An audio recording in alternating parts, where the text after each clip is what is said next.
What's up, guys, and welcome to One Take, probably the most special One Take we've ever done, because tonight is the Better Call Saul Season 5 finale, and we're doing a pre-game countdown show. Before we get into it, quick introductions. I'm Gil, or I should say I'm Gene, and I'm here with my brother, Gene. Also goes by Adam, and our tech guy slash brother, Alan. Yo. and a really good friend of mine from way back. He's a big Breaking Bad and Better Call Saul fan. Dan on the line. Say hello. Hey, yo. How's it going? Not too bad. How about you? Great. Happy to be here. Awesome. First time caller. First time caller, long time listener. Long time listener, first time caller. You know, we all feel great right now, but we're going to feel terrible when we know there's at least a year until the next season. I know, and that's what this show is all about, right? We want to build the anticipation, because I always say, Adam, what do I always say? Just make money. That's right. I always say that the anticipation is better than the actual thing. You do say that. So we've got the finale coming up in almost 3 hours, and I want to build the anticipation. I want to enjoy the hype before the finale airs, because we know it's going to be a year or two before the next season. So we want this night to last as long as possible. And it's appropriate because Jamie McGill, Saul Goodman, is such a showman. You know, he's skilled at many things, but when it's time to make a commercial or make some kind of blackmail production, he really puts his all into it. Yep. So what are we going to do tonight? Number one, take a look at the bottom of the screen. We've got the countdown going. We're counting down to the Better Call Saul finale. We're going to talk about our favorite moments of the season so far, relive some great memories, and as promised, we've got some giveaways. So we'll get into the details of how you can win some of the wonderful prizes you see behind us. Then, of course, we've been talking about it for a while now. We've got the Goodman Challenge.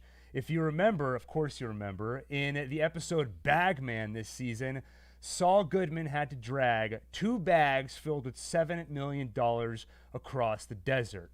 We saw Saul do it. We all said to ourselves, if Jimmy McGill can do it, we might be able to do it. Maybe. So we decided to put that to the test. We gave it a shot, and we'll show you the results of that. It was a competition, Adam versus Gil versus Alun. Who is able to drag that money the best? Stay tuned to find out. Then we'll go into a recap of the season. Of course, we'll talk predictions, theories, and anything you all want to talk about. So I'm expecting all of you to be part of this conversation. So in the chat, just shout out whatever you want to discuss, and we can jump around. We'll keep it fun. And then at about 9 p.m. EDT, we'll shut the stream down, because we need to give Better Call Saul the respect it deserves. So we all are going to put our phones away, put our laptops away, and we're going to watch the episode, the 55-minute episode, hour and 25 minutes if you include commercials. I think we'll even take our visors off out of respect. That's right. And just to show our support to Better Call Saul, I might even watch a commercial or two without fast forwarding. Wow. Then, of course, about 15 to 20 minutes after the episode ends, we get back online. We'll have a link to our post-show live stream, and as always, we'll break down the episode, give our immediate reactions, and then a day or two from now, once we've had a chance to marinate on the episode, give it some thought, we'll do our full recap and analysis. With that, before we jump into it, Adam, any questions, or does that all sound good to you? It sounds like a blast. Awesome. Well, I think let's start. You know what? I'm going to give you a softball to start. All right. We have an email. I think we've got that written in the bottom of the screen on our Chiron, saulcastbros@gmail.com. And just the other day, we had someone write in. I figured let's see what Barry had to say and respond to Barry. All right. I'll do my best Barry impression. And Okay. I've never met him. I have no idea what he sounds like, so we'll see how it goes. Hi, guys. Mike is clearly a tactical genius, but he missed a big one that could have easily cost him and Saul their lives. When Mike shot the cartel guys in the desert and saved Saul's life, He made the point of taking off the gas cap as it was a GPS tracker. You probably knew that because Because of you our told me. recap. Later, as he and Saul are walking through the desert and nearly dying of thirst, Saul suggested to Mike that they should bury the money, come back for it later, to which Mike responded, they would never find it. If Mike would have placed the gas cap with the $7 million, they could have left the money behind and come back for it later by tracking it. Agreed? Question mark. And then P.S. he says, thanks for the great show. And you're welcome, Barry. Thanks for writing in. Thanks for being a part of the conversation. I saw Gil typing that last line frantically before we started. Your show is amazing. Gil is so good. Why is Adam even on the show? Gil's the most handsome person I've ever seen. So what do you think, Adam? In theory, it's a great idea, and it's cool that he connected those two thoughts together. That said, I think the tracker has definitely powered down by now. Those things only last, trust me, they only last about a week or two. Adam's still trying to find all the bitcoins he buried in the desert. Yeah. Been digging up holes all over the place. No luck yet. Anyway, I think the battery would have run out, so my guess is that Mike just wanted to get rid of the tracker because it's just evidence that more things had been going on with that car. And I also think they don't want to dilly-dally. If they get back without the $7 million, what are they going to tell Lalo? True, right? Yeah. So thanks for writing in, Barry, but you tried to question Mike's tactics, and that's always a mistake. And now for that, you get the bell of shame. That's a great reminder. If you're enjoying these videos, you got to make sure to hit that subscribe button. And in Hector fashion, make sure to hit the bell icon so you get notified the next time we go live, which will be in about 4 or 5 hours after the episode for the post-show breakdown. Right. And if you're enjoying this and you want to enjoy it more, send the link out to some of your friends who watch Better Call Saul so we can really make it a party. And even if they don't watch Better Call Saul, they probably watched Breaking Bad, and shame them. Tell them, how could you not watch this show? I know so many people who watched Breaking Bad and loved it and never even watched Better Call Saul once. Isn't that crazy? Better Call, in my opinion, it's actually surpassed Breaking Bad in quality. Wow. Actually, in the first episode we ever recorded of the podcast Saulcast, which is where this all started. We had a podcast called Saulcast. We still have it, but now we do it on one take as well. Episode 1 of Saulcast started with a big mic drop moment, where it ended on you asking me, Gil, is Better Call Saul better than Breaking Bad? There was a long dramatic pause, and I said yes. Except at the time when Adam was editing, he used software that automatically removes any pauses in conversation. Yeah. So it's more like, Gil, is Saulcast better than Breaking Bad? Yes. End of episode. It was definitive. I liked it at the time. Dan, we've got you on the line. Were you somebody that got into Better Call Saul right when it aired? Or were you one of these folks that thought, no way this can live up to Breaking Bad? I'm not going to bother.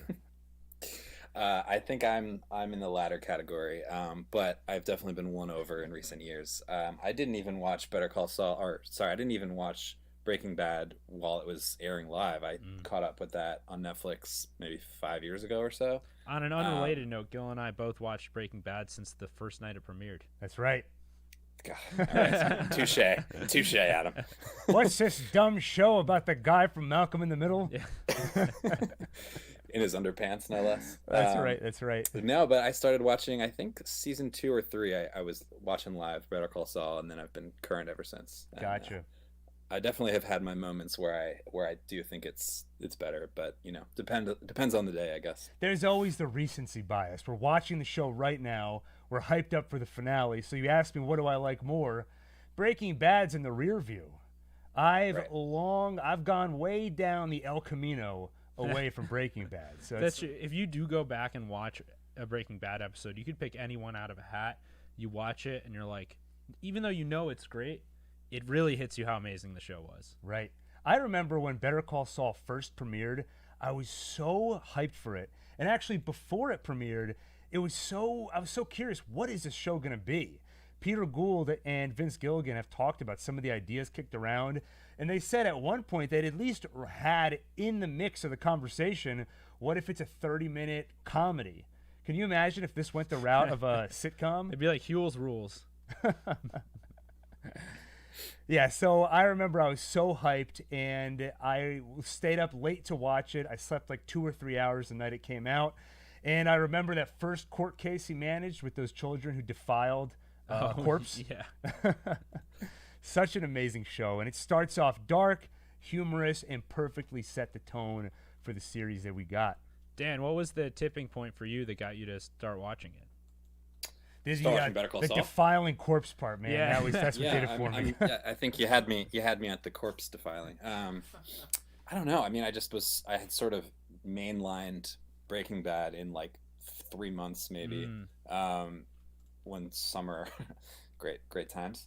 And then I think whenever the next season of Better Call Saul started airing, I think it was maybe season 2 that or it must have been 3. It must have been 3, and I watched 1 and 2 in the rearview mirror. But I just wanted more. You know, the world is great. I'm a strict Gilligan.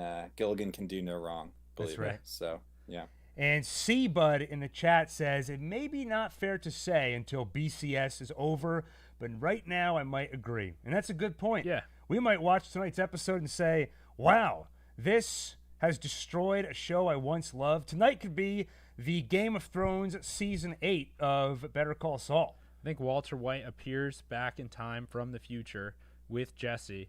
They kill Saul, and then this fades to black and says, produced by Vince Gilligan.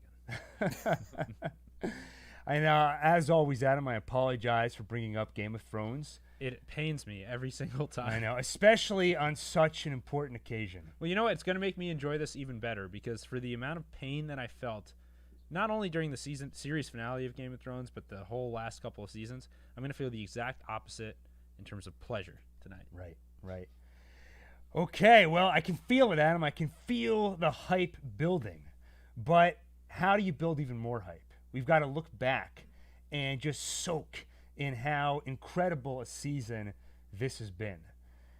I'm building hype. Boom, there's that bell. That means it's time to start talking about our favorite moments of Better Call Saul Season 5. So I've got a list here, not in any particular order. And don't look at my screen, Adam. I don't want to spoil anything. And I've got some of my favorite moments from Season 5. But before I give away some of mine, Adam, why don't you just top of your head when I say favorite moment of Season 5? Just what pops into your mind? It's Gus setting up the contraption for the frozen chicken to slide into the fryer. It's like the most Gus move ever. It's, first of all, very cool the way he blows up the place. Mm-hmm. Second, very calculated and efficient, right? He doesn't have to actually push it in. He just sets it up and leaves it there. He knows nature will take its course, and it's at the same time, in true Better Call Saul Breaking Bad fashion, hilarious. Yeah, that was a great scene. And anytime we see Gus enacting some sort of a plan, it's always a pleasure. And in the background of that scene, you had Lyle, the fry cook. Oh, yeah, poor Lyle. Poor Lyle. And I would say Seriously. the other thing that comes to mind, and for similar reasons, is when Saul is making that commercial to blackmail Kevin from Mesa Verde. Right. Because it's so much fun to see Saul get into that production showrunner mode. It's the type of mode I see you in basically all the time these days. And it's exactly what the show does best, because you see Saul scheming and plotting, but also being very charming and funny. Yeah. That was one of my favorite Better Call Saul montages, watching Saul direct all the different actors on set in his contradictory direction. Just throw it away with feeling. Yeah, that's exactly what Gil told Dan to do before we started. That's right. Dan, did you catch that reference, or did you just think, wow, Gil's as much of a jerk as I remember from before the lockdown? I did. I have to say I did, but a little column A, a little column B. All right, good. Alon, if I were to look at you and say, it doesn't have to be the best, ideally it would be, but one of your favorite moments of the season. I would say it's kind of tied. Any scene of Lalo doing parkour, I knew it. I love. I knew it. I gotta go with the first one because it was so unexpected. Him just jumping up into that ceiling, and then that suspense of where'd he go? What's going on? It was amazing. It would be just like Alon for me to ask him, can you tell me your favorite part of Season 5? Yeah, my favorite part of Season 4 is when And he's like, that's from season 4, right? Oh, I know what I said. All right, fine. When he jumped on the car. Yeah. There you go. That was such a fantastic moment this season, though. It wouldn't have been as good if we hadn't already seen Lalo's parkour skills in the previous season.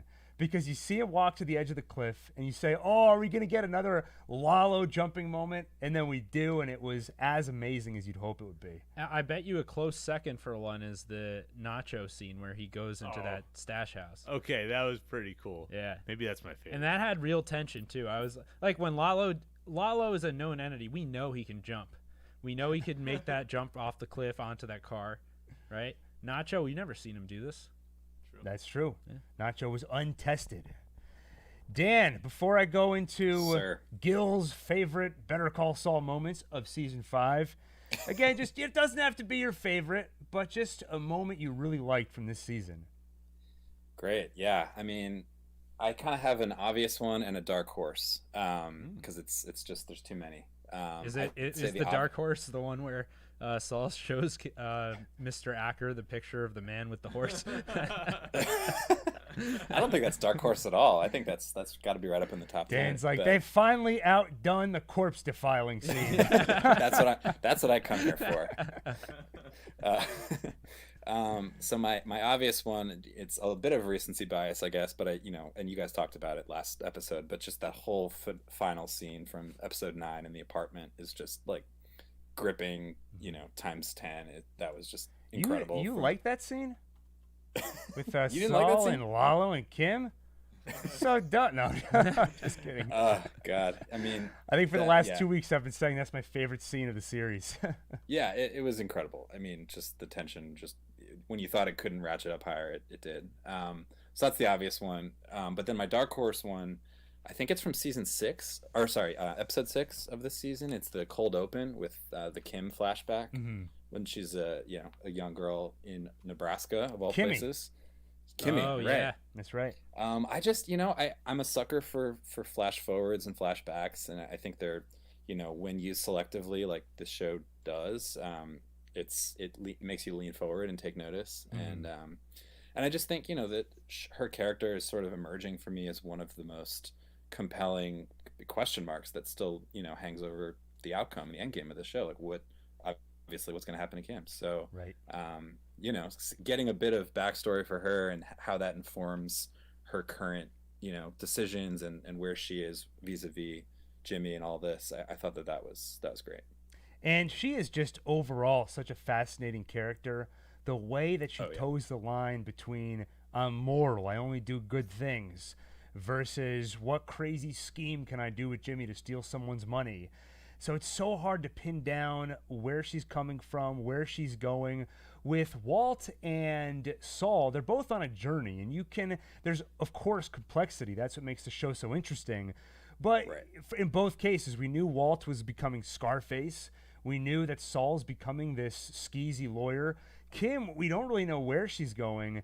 And even as we watch her, it's so hard to predict where she ends up. So any window we can get into her motivation, into her past, is fascinating. So like you said, as soon as we saw that flashback, as soon as we hear Kimmy, I kind of scoot forward in my seat and I say, finally going to find out what this gal is all about. Yeah, and she's so restrained too. I mean, she's such an enigma, I feel like, in the show. You get moments with her where she kind of lets loose a little bit. She indulges Jimmy Saul's sort of his schemes more. She wants to go deeper into the world of the cons and everything, and then sort of at the same time she's much more button up and is a much more responsible adult most of the time. Right. Yeah. Like that scene after they were throwing the beer bottles off the roof the next morning, how she swept them all up. Right. Yeah. That's the perfect example. At night she's trashing the place, throwing bottles. The next morning she's cleaning them up. She goes to bed with Satan and then wakes up and says, "No more Satan." No? I lost the metaphor somewhere in there. She's just a responsible litterer, I guess. That's right. If nothing else. I see some great predictions here in the chat. John Doe says, aliens abduct Kim and Nacho tonight. The end. Would you be disappointed in that, or would you say, wow, that was... I could not have seen that twist coming. That's a big swerve. Vince Gilligan could do it in a way where we find it believable. And By it the wouldn't way- be his first foray into aliens, given the fact that he was involved with X-Files. That's true. And let's get a ding here. I just saw somebody subscribed. So Oh, I want to hit the bam. bell. That's a great reminder if you're enjoying this. Hit that little subscribe. You see this guy right here? No. Wait. This guy, he's really struggling. I mean, we have to put on this whole costume because he doesn't want to be himself. He's trying to be Gene because he feels like Gene. Black and white world, drinking himself to an early grave, working at a. Well, I love Cinnabon, so that's actually the one good part of all this. That you want to put a smile on his face, bring some color to his world, hit that subscribe button. And if you want to turn that grin into a manic smile, like he can't even control his happiness, hit that bell icon so you get notified the next time we go live. And by the way, John Doe in the chat again says, what's with the sunglasses? That, my friend, is called commitment to the role. Because if you look at a picture of Gene, he does wear slightly tinted glasses. Though I did feel like it'd be nice to take off mine. Like I said, Adam's a method actor. And while we're at it, I might remove this fake mustache as well to reveal the real mustache I have underneath. You can be proud of your mustache. Airplane. Airplane style with the sunglasses on sunglasses. Oh, yeah. Oh, that's right. That's right. Let's see. We have a few other favorite moments in the chat here. All of Bagman was probably mine. Bagman is probably in my top 3 of all Better Call Saul and Breaking Bad episodes. I can't disagree. In fact, it was hard to pick one moment from Bagman because that whole episode almost felt like one extended moment. Yeah. You know? We loved it so much that we dedicated our own competition to it. That's right. That's right. And I'm still feeling it because I have a massive bruise on my hip over here. Because having $7 million of weights banging against your body apparently does some damage. Yeah, my knees are killing me. I can't walk up and down stairs. I'm pretty sure Saul ends up with permanent knee damage. Remember he says, I have bad knees when they drag him out into the desert in Breaking Bad. Oh, that's right. That's right. And I completely understand why now. I'll read a couple more favorite moments from the chat before I go into Gil's favorite moments Right, from basically, Better Call Saul. Before he reveals the answer to what your favorite moments are. We'll see what the audience has to The guess. one correct answer. Yeah, we'll see who got it right. Blazy Gardener says the beer bottle throwing scene, no dialogue, but we knew exactly what they were both thinking. Yes, that is exactly how you show rather than tell a story. That's right. And if you listen to my reviews of any other shows on this channel, that's something I complain about a lot. If you tell me instead of showing me, I'm not happy about it. Yeah, then why are you watching? Exactly. You should be reading. Right. He gets it. Yeah. Mark Rayburn says number 1 is when Hank calls out Saul's name the first time he heard it. Yeah. It was great seeing Hank interact with Saul. And I'll say I thought Hank was going to play a bigger role this season. It felt like they were setting it up with Crazy 8 becoming this informant. But we haven't actually seen him, I think, since those first few episodes. Yeah. I'm sure we definitely haven't seen the last of him. And they had him in enough to be more than just a fun cameo. He had a satisfying involvement. But I'm excited to see more of that. Mm-hmm. And I wonder if we will, because one of the things this show does so well is they take characters where we know their fate. We know where Hank ends up. We know where Gus ends up. But they still find a way to recontextualize what we know about that character, develop the character further, even for the little bit we saw of Hank. Watching how disappointed he was when all they got was the $700,000 and a few arrests, he's disappointed that they didn't actually arrest any of the important people. But then he puts on a good face for his team. He gives that great speech before they all go to the bar. And that was a really nice moment for Hank, and I think it does add to our overall understanding of his character. Who's a better boss? Hank, Richard Schweikart, or Gus? Ooh, well, I think right off the bat, we can. You know what? I've been talking a bunch. Dan, I want to hear your take on that question. Who's the best boss? Who's Yeah. the best boss? You got Gus, Hank, or Richard Schweikart? Boy, I guess it depends on your line of work. It's definitely Dan's not starting Gus. his own business. He doesn't want any of them. Yeah. He's It's self-employed. definitely not Gus. I guess I gotta go with Hank. I mean, I'm on Team Hank, I think. I'd go with Schweikart because he'd actually let you actively work against your clients and he wouldn't even try to get you fired. That's right. He did seem very understanding after Kim almost tanked the Mesa Verde case. And Luddy in the chat says Gus, which is an interesting choice. I'd love to see you expand on that if you have more to say on the subject. But maybe Luddy is as much of a perfectionist as Gus is. Or Luddy is afraid of the consequences of insulting Gus by choosing someone else. Right, she thinks Gus is listening. Yeah. Or she was watching the scene with Lyle and thinking, yeah, Lyle, clean up the fryer. It's a disaster. Go, Gus. Well, let's not bury the lead any further. Let's talk about my favorite I'm not saying these are the best moments, but when I sat down and just tried to think about what are the moments that are going to stick with me, what are the ones that left an impression, these are the ones I picked out, and I have a little bit of a justification for each one, and then I'll just want to hear your thoughts on them. Number one is from the first episode of the season where we watch the montage of Saul selling cell phones out of his circus tent. We see him spinning the tale of how Huel called him the Magic Man, how Saul kept saying, Huel was looking at 5 years and I got him off. 10 years. Next time you see him, he's saying, I got him off 25 years he was looking at. He calls me the Magic Man. I just loved the fact that we got to kick off the season with Jimmy and all of his Saul Goodman goodness. We knew there was going to be darkness on the horizon as we get closer and closer to the Breaking Bad timeline. So this felt like a nice reprieve. We're literally in a circus tent, have all the Saul Goodman antics we could ask for. So I just loved that moment, and I'm glad they gave us that moment to bask in the hilarity of Saul Goodman. It's so funny to think of him as the ringmaster. And I think you really see him grow into that role by the time he's in Breaking Bad. He really is kind of like this ringmaster of shady characters. He's the one leading this orchestra of scum and villainy. Nice use of scum and villainy. I don't even know what it's a reference to. Oh, I forget. Mos Eisley. What is that? Whoa.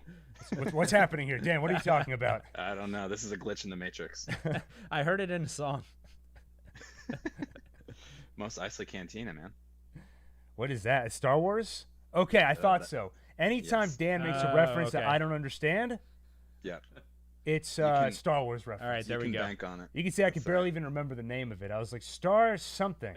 I mean, I grew up knowing who Luke's father was, so that's like, you end up with all these random Star Wars associations. You don't even know where they came from. Let me make it even better, okay? Who's Anakin Skywalker's father? Dan? You asking me? Yeah. Oh boy, Gil, there's a whole podcast to be done on Yeah, that. exactly. I don't think you have time. The Force, Sidious, who knows, man? Who knows? Well, I have to call out, by the way, in the chat when we were discussing Kim and how difficult she is to understand, Blazy Gardner called her a Kimigma. I could see Yes, that I being like the that. title of an episode. I love it. Okay, let's go to my next moment here. The moment where we see a swarm of ants eat Saul's ice cream cone. If you remember, I think it was the end of episode 2 maybe, where Nacho beckons Saul to get in the back seat of his car. As they drive away, Nacho gives Saul a little shake of his head. You can't bring that ice cream in here, so Saul lets it drop on the sidewalk. The next episode opens with a close-up of ants crawling around, consuming the ice cream. It's so this show and it's so Breaking Bad to not just let the ice cream go, right? Right. He drops it. It has to be this big opener.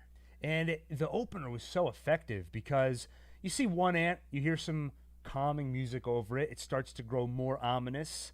Eventually, you start to hear the sounds of the ants, like all that stuff. You get a bunch of ants, a whole swarm eating that ice cream, and you don't really know what it means, but you know it's bad news. So to me, that's number one why I picked it, just how dark, disturbing, and memorable it is. Breaking Bad and Better Call Saul do such a great job with symbolism, and this was the pinnacle of it.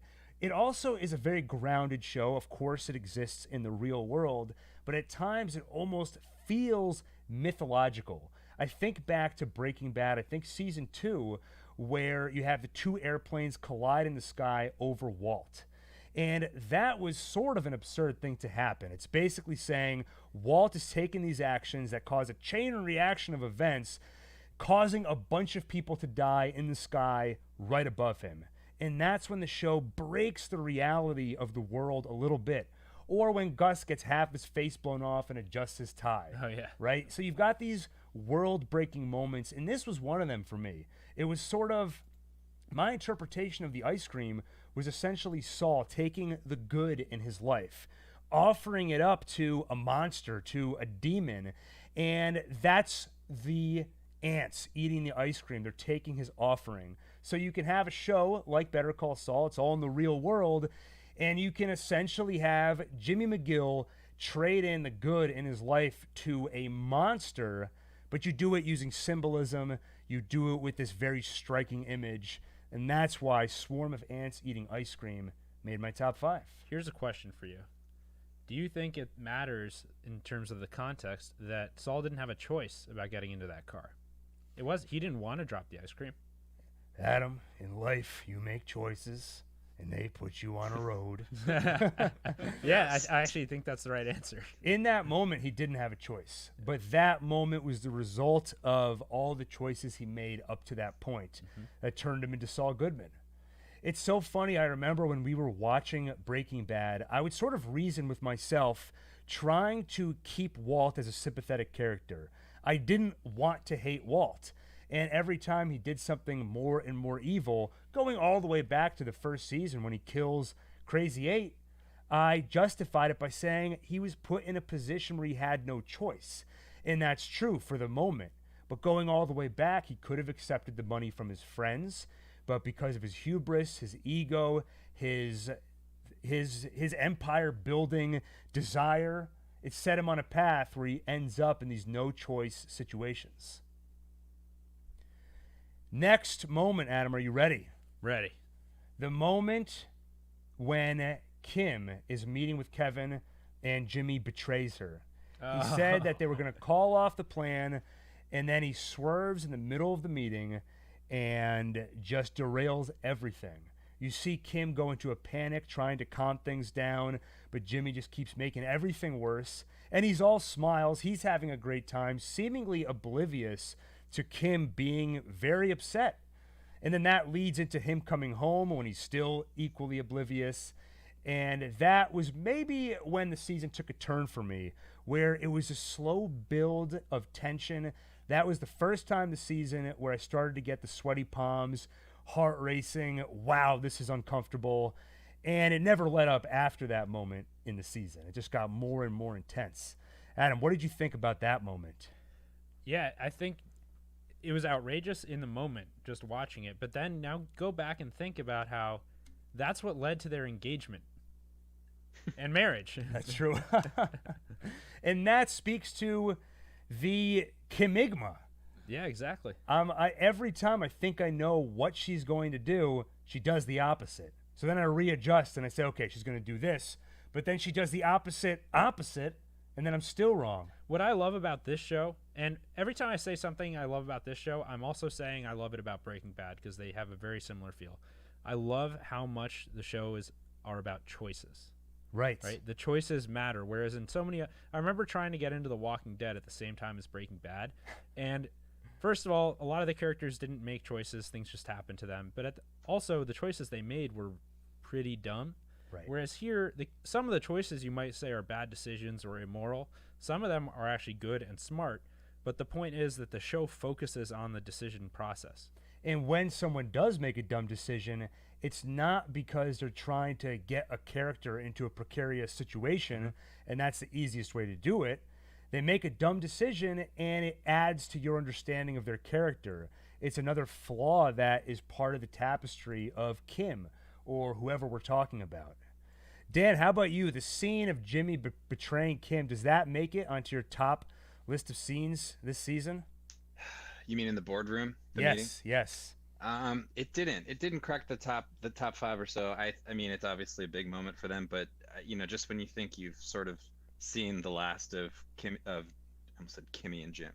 We've done Jimmy that so Kim. many times. We used to do that all the time, but now I feel validated because we learn in the flashback that Kimmy did go by Kimmy. That's true. Interchangeable. Now that just when you think that this is the last straw, she's going to leave him, she's going to get out. Yeah, she just gets deeper in. She suggests getting married. So, I thought it was a fun scene. It was sort of overshadowed, I think, for me by just all the other things that followed. That's such a great way to worm your way out of this, because you get to say it was a great scene. I just think that there are even better scenes out there. Well, I did make myself go back to earlier episodes because it's so easy to pick out scenes from the last 2 episodes. They were incredible episodes, but they required all of the buildup that we had earlier in the season, and it's always easy to forget. I saw somebody in the chat earlier said they feel bad they don't remember a lot of what happened in previous seasons. And with Better Call Saul, that's easy to happen because the show just keeps improving on itself. It's designed that way because all the development always leads to something greater. They're always building to something. So you're constantly seeing these payoffs, and it's easy to forget all of the setup that had to come for the last 6 or 7 years. Well, and it's like a lot of the promotional imagery for this show involves a visual of Saul walking up a hill, I think leftward, which is not the direction you'd normally think about, right? So that's like the show is progressing and improving, and Saul is getting more and more skilled and deeply involved in something, but in what direction, right? And to that point, Dalmatian Parade, who's been dropping some insightful comments here in the chat, says, I've always said that Better Call Saul is a show about consequences, raw consequences. I completely agree with that. Yeah, absolutely. Dan, by the way, are you left-handed? I am not. No. Okay, good. Because you Yeah. probably just offended any left-handed person here by saying you don't often think about the direction left. But we should think about it more. An educational moment brought to you by One Take. So, talking a little bit more about that scene, Jimmy betraying Kim, and I have to put that in quotes because if it was a true betrayal, then I don't think it would have ended in a marriage proposal. But the reasons I chose it, number one, like I said, it was such a slow burn of tension throughout the season, and the tension just broke in that scene where they just kept making it tighter and tighter. And in that moment, I was so nervous, and little did I know what was coming in the episodes after that. It's also a perfect representation of Jimmy and Kim's relationship. You have Jimmy being untrustworthy. You have Kim being on the fence about whether or not she wants to be involved with Jimmy's antics. The whole plan was created between Kim and Jimmy. She backed out at the last second. So you've got the flip-flopping Kim. And then you have Kim always coming back for more. After this betrayal, she does the marriage proposal. So for me, this was a great scene viscerally, the tension, and it was a great representation of the relationship between these two characters. All right, next scene, number 4. Not in any particular, really in chronological order. Yeah. Kim standing up to Lalo. And I think I saw somebody shout this out in the chat earlier. But that whole scene was incredible. Such tension. You're so nervous. Anytime Lalo walks into a room, you get nervous.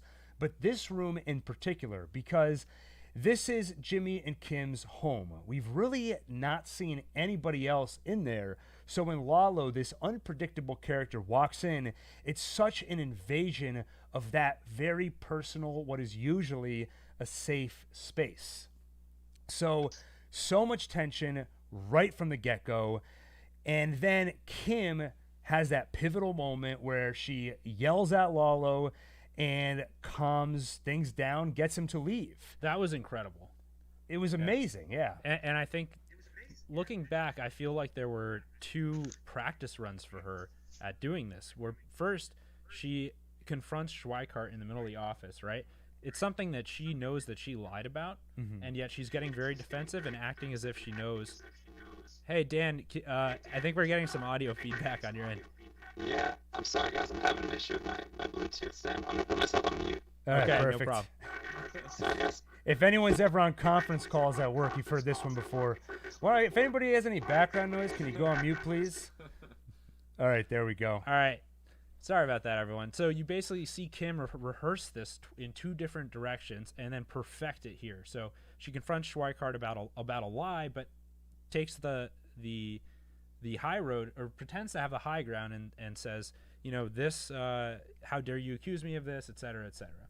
Right. Then she actually confronts Lalo in person at the jail, and it does not go well, and she almost looks a little foolish. Right. But here it all. Oh, and also she goes back to Kevin after taking some crap from him, right? And says, you didn't listen to our advice. You ignored us at every turn. So this is the culmination of her gaining some kind of sense of confidence and real solid footing. And I think it speaks a lot to her character, because it's important for her to stand up for people, both in her pro bono work and the people she cares about in her personal life. And she kind of fumbled it all those other times because it wasn't the right combination of forces, and she didn't have the right practice. So this was a key moment in her development. And it is, you hit on it, this is the same tactic she used on Kevin, where it did actually work, because the idea of basically, you're attacking me, but I'm going to throw it back in your face. Kevin attacks Kim and Richard, basically saying, you botched this whole case. They leave with their tail between their legs, but then Kim does a 180, comes back in the room, and says, you know what, Kevin?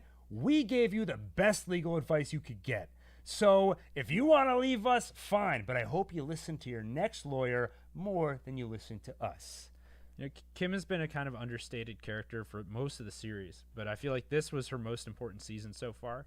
And has she gotten any awards yet for this? Ray Seahorn? Yeah. You know what? Kim, you just received the first ever one take best throwing it back in someone's face moment of the year award. That's right. Ray Seahorn, which I just recently learned that it's not pronounced Rhea. That's why I keep saying Ray. Yeah. I thought it was Rita just a couple days ago. One more thing I want to say about that scene is that I also suspect it's a big pivotal moment for Kim's character, because whatever happens next, we talk about the choices you make. I think Kim still has a chance to get off the road, right? But whatever she does next, this is going to be a big moment, because if she decides to keep working with Saul, if she decides that I got such a thrill out of this moment, throwing it back at Lalo, I want to do this again, I think she's in the game. I mean, it might already be too late. If we take Mike's word, she's in the game and it is too late. What if next she tries to take on Gus? But she would actually, I don't think this will be her outcome, but since we're always trying to speculate about what happens with her, she would be a natural to work maybe on the side of law enforcement. That's true. Because she can read somebody and figure out what is the right thing to say to get the result I want, but still using the truth to do it. Like when they yelled at Kevin. They did give him the best advice, even though she was secretly working against him. Yeah. So that's my career advice for her. Blazy Gardner in the chat says, I don't think I took a breath through the entire scene. It made me think of the White family brawl in Ozymandias in terms of being on the edge of my seat. And just like that scene in Breaking Bad, it's one that wouldn't have worked earlier in the series. It needed all the buildup. We needed to care about Kim and Jimmy as much as we did. We needed to develop Lalo as this unpredictable force for all of that to work, and man, it paid off. Anthony Piccarilli says, I always wanted to correct you dudes, in reference to Ray Seahorn. And Anthony, I have to give you a shout out, by the way, for being one of the first people to follow us on our Twitter account at OneTakeVids. Anthony was following us on our old Twitter account, Saulcast. So if you want to be an incredible human being, if you want to be an awesome person like Anthony here, you're going to want to follow us on Twitter and Instagram, putting some great pictures on there. There you go. Promotional moment brought to you by One Take.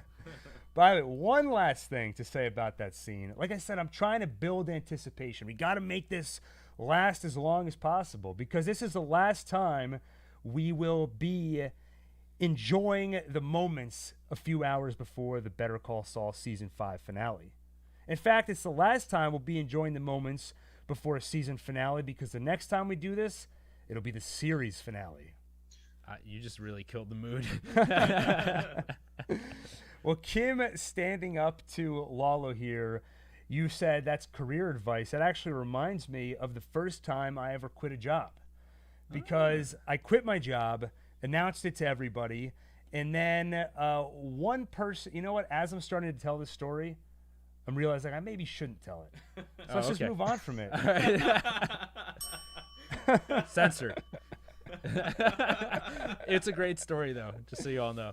Yeah, you know what? You got to sign up for our Patreon. That's how you get to hear that story. It doesn't exist yet, but we're going to make it. All right, my number one favorite moment of the season. In no particular order. Well, before I go, you know what? Let me just stop burying the lead. Let's go for it. Bagman. That episode, like I said before, it was very difficult to pick a moment from that episode because it really did feel like one big moment. It was sort of like 1917 where it's all one take. But there was one moment that stuck out to me, and it's when Jimmy is begging for his life.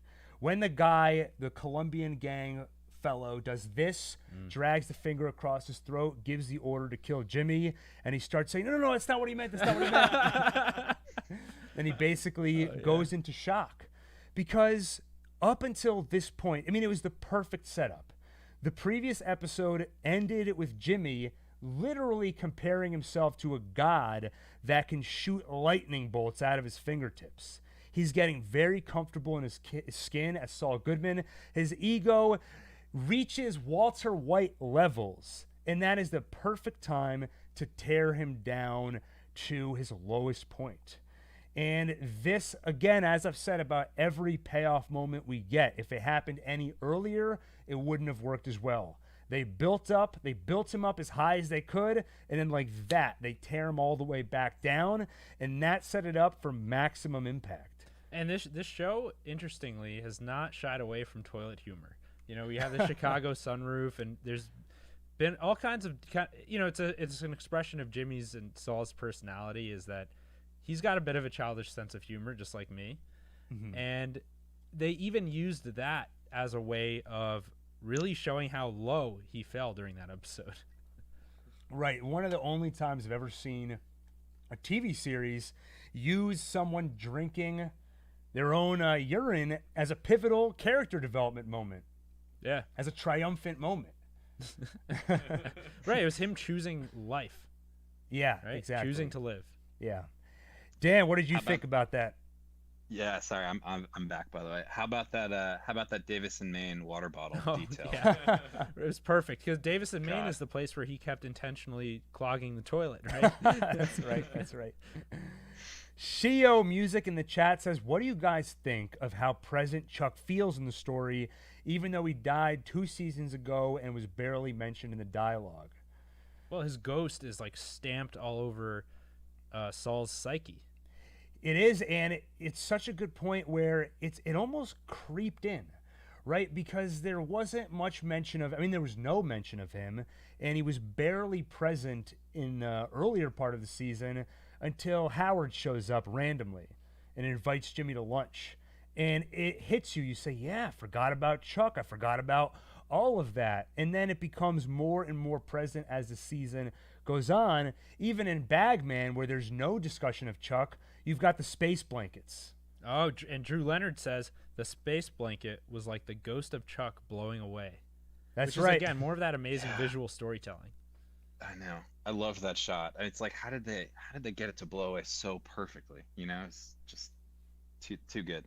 Yeah, this show has pulled off, this and Breaking Bad have pulled off several very unlikely things. So one example is Walt throwing the pizza on the roof. Oh yeah. And they claim that was one shot. And One the take. current owners, One take. The current owners of that house have issued public statements to fans of Breaking Bad. Please stop throwing pizza on our roof. That's true. I listened to the Better Call Saul Insider podcast, and Vince Gilligan was very unhappy about that. It's any fans out there who are throwing pizza on the roof, stop it. It's not funny. And I'm not making fun of Vince Gilligan. He was very serious in that moment, actually, because, go look at the house, but don't throw pizza on it. All right? Okay. I'm glad I got that off my chest. But if you're Saul Goodman, you can go and bug it. There was the pizza on the roof. There was also, going back to the third to last episode of Breaking Bad, Ozymandias. There's a moment where, I think it was that episode, but you see what are those birds that flap their wings crazy fast? Hummingbird. A hummingbird. You see a hummingbird fly right in front of the camera and then fly away. I believe that was a total accident. The bird showed up and they looked at it and they said, wow, we've got to use that shot. That's incredible. Though I might be mixing it up with the shot where Jesse's about to be killed. Then he looks up and sees the birds. Oh, yeah. But either way, they do a great job, whether it's intentional or not, of getting these shots like the space blanket floating away perfectly, where it seems like, how did they get that shot? They do a great job of it. So those were my 5 moments. But going back to Bagman, where I said it was really tough for me to pick out a moment from that episode. What about you, Adam? Are there any other moments you would pick out from that episode specifically? Any standouts? For me, it was Mike's speech to Saul when he's lying there on the desert. He's given up, right? And he says, you know how to do it. You've got to figure out what you're doing out here. I know why I'm out here. Those may have been both of our worst Mike impressions yet. But that was very... Mike is taking form as a character. He's becoming the person we know and love in Breaking Bad. Saul is just getting there now, and Mike is like his Sherpa into that world, right? Right. And it asks the audience the same question. What is Saul fighting for? Why is he doing this? It's not obviously for Kim. It's not obviously for a family or for love the way it is for Mike. Right. What's it for? And we don't actually see him get up from the ground or do anything about a situation until he's being hunted down by that jerk who escaped the earlier shooting. Dan, that's something that Adam and I debated and tried to figure out. What got Saul to stand up and keep going? When he got back home, he told Kim, it was the thought of you is the thing that kept me going. What do you think Saul had in mind when Mike told him, you've got to figure out what you're doing this all for? Do you mean specifically in that moment to stand up and just walk into the road, or just in general, like the will to survive? I guess in my head, I sort of conflated the two. I figured Saul was thinking about his primary motivation. What makes him do these dangerous things? What keeps him going? But if you thought of those as two potentially different things, would love to hear your insight on it. I mean, I think you guys kind of hit on this. I don't know if it was the recap for that episode, Bagman, or another one in the podcast, but you talked about how Jimmy Saul, just he does things not because he's forced to as much, but just because he likes it. He wants to see what he can get away with and how much how much fire he can play with and not get burned. Right. The thrill. And, I think that he obviously got in over his head this one. The beginning of Bagman when he's talking to Kim, it's like, no, don't worry. It's going to be totally safe. Like if the minute I smell trouble, I'll get out of there. It's just obviously we know that that's not realistic at all. So I mean, I think this is a pretty huge turning. Obviously, this is a moment of he's got PTSD and a true transformation. Like it's kind of even biblical what happens in this episode, right? Like just descending into the desert. It's just very very primal, kind of mythical stuff that's happening. And on that note, Gil and I talked about similar feelings that we got from other scenes this season, like the ant scene eating the ice cream. It had this music that felt almost spiritual, right? Mythological. And by the way, I've got to shout out Chris Dow in the chat says, I have a bad feeling Mike is going to have to kill Nacho. Gus said some dogs need to be put down to him, and he already had to kill Werner. Just a thought. Oh. To be honest, when I read that, I literally felt my heart drop. Yeah, I wish you didn't say that. Like, I'm literally feeling emotional right now. Yeah, I mean, look, from a storytelling perspective, it would make perfect sense for him to have to do that, especially being the one to advocate for him. Yeah. Damn, I hope that's not true, but man, that would be really impactful. And I got to bring up the mood after that because I feel myself you know what brings getting up the emotional mood? Here. There we go. That's it. Feeling better. I've got honorable mentions. Just a few other moments I loved this season. We've already talked about this one, but Lalo making the jump onto the car. Incredible. Oh, yeah. Another good one, Huel offering to go steal a ring for Jimmy I loved before that. their wedding. Huel, he's like the comedic relief to the show that already is comedic relief. He is amazing, and I'm so glad they brought him back for Better Call Saul, and they've used him in such an honorable way, right? He's not in your face. He's here and there. They use him sparingly to maximum effect. He's like a very good seasoning. Like dill? Yeah, you want to just use it just in a slight hint. That's a right. little joke because Gil despises dill more than anything I can think of in this world. I hate dill. And that it includes Dill Pickles from Rugrats. They introduced him, and they ruined the show. That's when it jumped the shark. My other favorite moment is anytime Howard offered Jimmy a job. You still thinking about that job, Jimmy? My favorite meme that came out of this season is you see Gene in the future in the black and white timeline, and then Howard. No, it was Gene it's in the Gene, black and white yeah. timeline. Howard shows up. He's got a little mustache for some reason, He's in disguise. and he says, "Hey Jimmy, you still thinking about that job offer?" My Howard. favorite thing. I wonder what's left for Howard. You know, Dan, Hey, what's I'm left back, for sorry. Howard? Is he going to show up in the season finale, or are we done seeing him? I don't know, guys. I don't know what to make of Howard. He's sort of become comic relief at this point, right? Or just, Yeah. the sort of specter of Jimmy's old life. And I don't know if I think you guys were talking about it last episode or the Bagman recap of, the car, his essence going into the ditch, potentially being a symbolic, death of the Jimmy persona or, Jimmy as he is. That's I the don't know. I moment mean- when he truly became Heisenberg. He emerged from like a phoenix. I don't know. I don't really know what's left for Howard. He's certainly been rejected and kind of reborn with the whole Namaste thing. And That's right. I don't know. It's hard to say. Hopefully, we've not seen the last of him, but maybe he'll try and pull Jimmy Saul back from the ledge before this, before the series ends, and be unsuccessful. I don't. Yeah, question. it's really intriguing because there are so many characters that I feel are starting to hit the end of their arc. Mike, for example, he seems to have become the Mike that we know from Breaking Bad. So what's left for his character? What's left for Howard? We've got 14 episodes remaining, including tonight. So very curious to see where they go with these characters. I see a compelling comment here from William B. who says, "Bad Choice Road's opening montage and the tearful phone call that followed is one of my favorite moments of the Breaking Bad universe."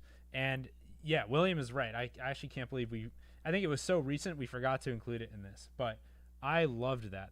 Just the contrast of the song "Something Stupid" being done with instrumentals instead of lyrics like it was done last season, seeing them desperately trying to reconnect with each other, and seeing a more emotional scene from Kim than we've seen in the entire series of her crying, just being so relieved that Saul's alive. By the way, I noticed that when you said, "Can't believe you forgot to include this," you looked right at me. By the way, Adam, what song was playing over that montage? Something Stupid. I know I stand in line until you think you have the time to have a week drink or two. Drink or And then I go and spoil it all by saying something stupid like "I love you." Copyright strike. We have to stop now. Yeah. That's why I thank you, Dan. intentionally got the words wrong. Shio Music says, "I feel like Howard will want to have a conversation with Kim about her leaving her firm." Word does get around in this community, which is why Yeah. Howard's reputation is in danger after all that that confrontation at the restaurant. Oh, that's right. That's another honorable mention when Saul sends those two ladies of the night to confront Howard and Cliff at the restaurant. Yeah, that was hilarious. Is there, by the way, just one restaurant where all the bigwigs in Albuquerque eat? 'Cause that's the same restaurant, right? That's a thing, though. I mean, It's like Seinfeld. There you go. Yeah. It's monks. Yeah. No, but that's definitely a thing where there'll be a bar or a restaurant and they say, oh, all the lawyers go there, all the finance guys go there. That's a thing, I think. It is, and they have their regular orders, right? Like the servers were like the same thing, sir, or That's whatever. right. That, you know. You'll be having the Chicago sunroof? I don't know what the bell means, but it feels appropriate. Just felt appropriate. Yeah. Well, I think that wraps up our favorite Sorry, moments. I was still thinking about I that. guess any other moments I'm forgetting about? Adam, anything in the else? chat, let us know if we've skipped any obviously great moments or moments that are just your personal favorites. Yeah, and Adam, how about you? Did I cover yours? Or Dan, if you've got any that I didn't mention? I mean, I did. I would go. You guys reminded me when you're talking about Hank's sort of extended cameo early on in the season. I definitely think that those were huge, huge appearances by Hank to get us through the first couple episodes. That I don't know if you recall, Gil. I sent you a text maybe a few weeks ago, like the day before Bagman aired, and I was like, I don't know, man. I think this season's a little slow right now. And then I sort of was instantly proven wrong, and now it's it's leveled up. But I thought, everything with Hank, the first episode, I also really liked the them out on the sting, catching the guys in the dead drops. Oh yeah, that was just cool. like a great Culvert. kind of Culvert. Culvert, right. And it was just fun seeing Hank, like early Breaking Bad Hank again. So Yeah, I'm not sure anyone mentioned this. Saul working with the film crew. Oh, yeah. right. I touched on that earlier, but what do you like about that? It's just amazing. I love seeing those the four of them. Right, is film crew's 3 people. Yeah. So I love seeing the 4 of them working together. Earlier on, the respect they kind of gained for Saul to a certain extent. Yeah. Like, it really seemed like they were just trying to take advantage of him and they Right. didn't care about him. And now they're a well-oiled machine. Yeah. I could see Saul calling them up and just being like, "Hey guys, anyone want to just like grab a drink?" And I could see at least one of them coming out. And a few other shout outs in the chat. Dalmatian Parade. We learned how Crazy 8 got his name. Ocho Loco. And Adam, remind us where that name came from. Yeah, he folded during poker after having a three of a kind of 8s, which would have been a far superior hand to what Lalo had. We also have from Shio Music, Lalo at Casa Tranquilla, visiting Hector. Those scenes are so good. Hector with the birthday hat on. Oh yeah, That was great. Lalo pouring a little booze into Hector's drink. Yep. I love that. The Hank Gomez conversation about Marie was gold. That's from John Doe. And then I told Marie, they're not rocks, they're minerals. I thought the whole introduction of Hank and Gomez felt very Tarantino-esque, where they're just debating expiration dates, talking about Marie. And actually, speaking of Tarantino, there was also a shot, I think last episode or the episode before, where Lalo's feet are very prominently featured. Oh, yeah, that is Tarantino. So Tarantino would love this season. have you guys talked about? Have you talked yet about the episode 8, like halfway through when they're wandering through the desert and Kim goes to visit Lalo at the prison? Not feel like not tonight. We haven't talked about that. Because that's gotta be up there too. I mean, I still think and laugh about the way that Lalo says to her, "So you love him," and he like twirls his hands that way. It's amazing. Yeah, incredible. It's like he's getting the best news he could get right there. Right. And Carter Francis says 50% off. Love that. Another great montage. A lot of great montages this season. Seabud also mentions just the whole Gene opening in episode 1, and I mean I love all the Gene openings.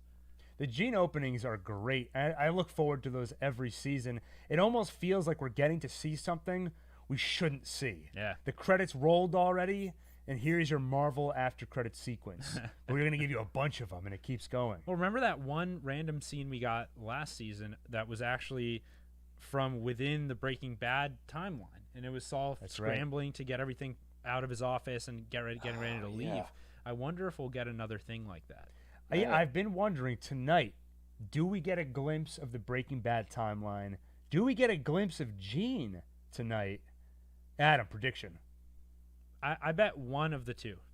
Okay, But I Dan, can't tell you which. what do you think? I think not, because we've already gotten our mid-season flashback or flash forward, like the Kim the Kim cello scene. I think they got to use it sparingly. I don't think they're gonna give us more Gene black and white flash forwards until like next season premiere, obviously, and then I think they'll probably pull like a True Detective season 1 where we sort of catch up to that timeline at the end. So I don't think so. Spoilers for True Detective season 1. My bad, guys. My bad. Extracurricular. One. I predict a Gene scene at the end of the episode. Whoa. Gene sandwich, Wow. so to Boy. speak. All right, and I'm gonna go with Dan and say neither. Let us know in the chat if you think there's going to be any glimpse into the post Better Call Saul timeline. Or basically, It's yeah, next basically episode. any time shifting. Post like 2004, right? I think that's roughly when this is Right, happening. right. And C-Bud says, y'all should watch that if you haven't, and I have. True Detective season 1, a masterpiece. I loved that show. Me too. Well, I think that wraps up the favorite moments segment. And now we're going to do something very special. We're going to do some giveaways. And we've never done this Yes. before on Saulcast. We've never done it before on One Take. But everybody in the chat right now, you're all amazing, awesome human beings.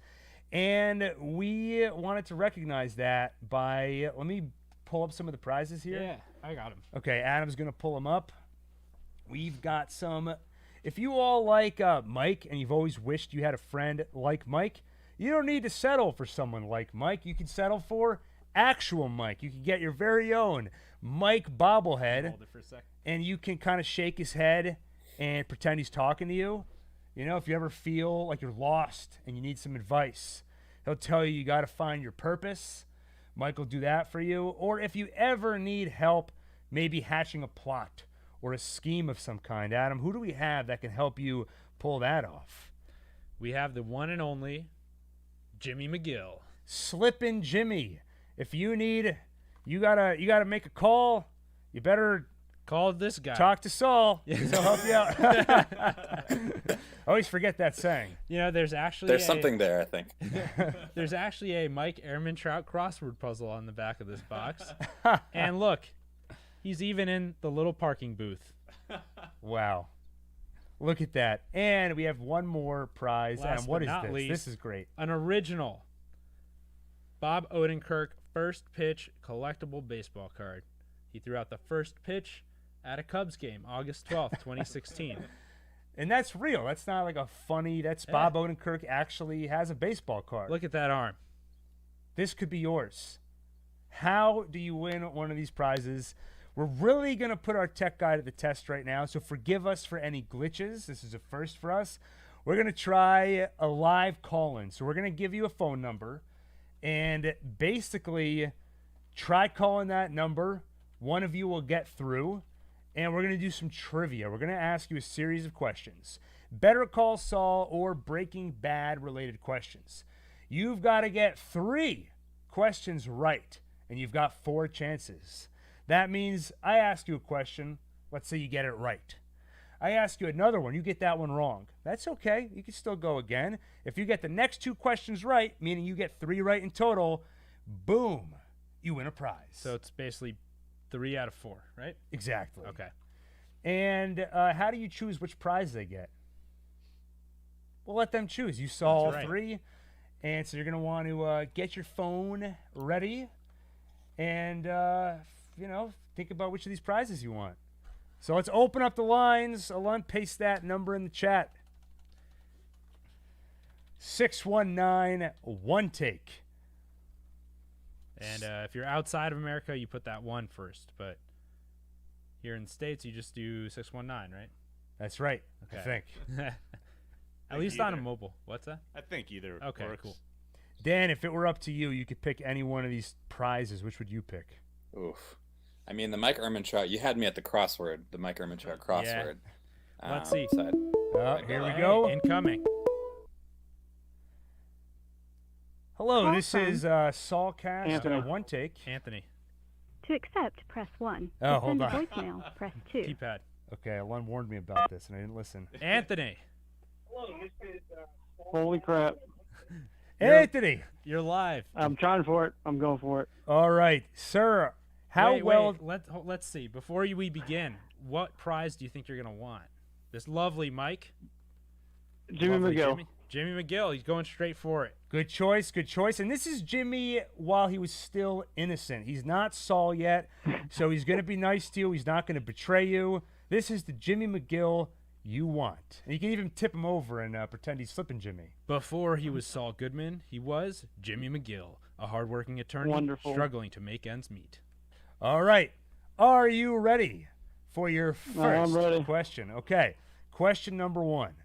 What are 2 of the 3 things that the acronym JMM has stood for in this series? Justice matters. Well, most. That's right. And give us one more. What is one more thing it stood for? Just make money. Boom. Boom! That's 1 point on the board. Nice job. Yeah. Let's go to the next question. I can feel this bobblehead starting to nod, getting closer. We're going to crank it up. This one's going to be a little bit more difficult. In one of the few loving scenes between Jimmy and Chuck, we see them sing a karaoke song together. What song did they sing together? Oh God.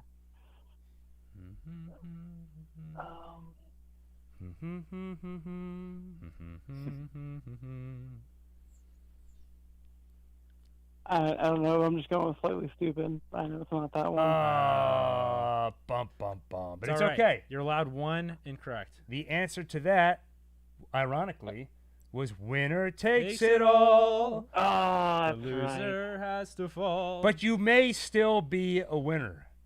Let's try for the We'll next see, we'll question. see. Werner, you remember Werner? Yep. His father was involved in the construction of what major Sydney Opera world- House. Boom! Yes. Sydney Opera House. It didn't even have to finish the question. Awesome, awesome. Okay, this is like Who Wants to Be a Millionaire? Bum, bum, bum. Final question. What was the name of Gus's partner, the one who was killed in front of him? Crap. Hint, it was in the title of one of this season's episodes. It's a huge hint. Oh, crap. yeah. Emilio? Damn. Oh. No. No. We were really rooting for you. But thanks, guys. That was fun. Yeah, thanks for coming That on. was someone else wins stuff. Thanks for Thank you very calling. much. I'm You're an enjoying- amazing. Enjoy your human being. party. Thank you, sir. Take care. All right. Bye-bye. Bye. Bye-bye. All right. Anthony tried, and we went a little bit too deep, went to some deep cuts there. But the lines are now open if anybody else wants to give it a shot. Hopefully we didn't go too hard on him, so now they're hesitant to call in. I know, after the abuse we gave. And by the way, Gus's partner was named Max. Call from Carter Francis. I know how to do it this time. I'm available for phone a friend. by the way, Hey, if what's up, anyone- guys? Hello, Carter. Thank you for calling in. You've got Gil and Adam from One Take. Are you ready? You know it. All right. Are you a big Better Call Saul fan? I've never watched the show before, actually. I love it. It's a great show. Okay, awesome. See, I threw you for a curveball because I just asked you about Better Call Saul. I'm going to ask you a Breaking Bad question. All right. Okay, Marie Schrader, Hank's wife, developed what law-breaking habit in Breaking Bad? Shoplifting. Boom! I also would have accepted Kleptomania. kleptomania. All right, you're on the board. You've got one answer right. Let's go to a Better Call Saul question. We're going to dig deep into Jimmy's past.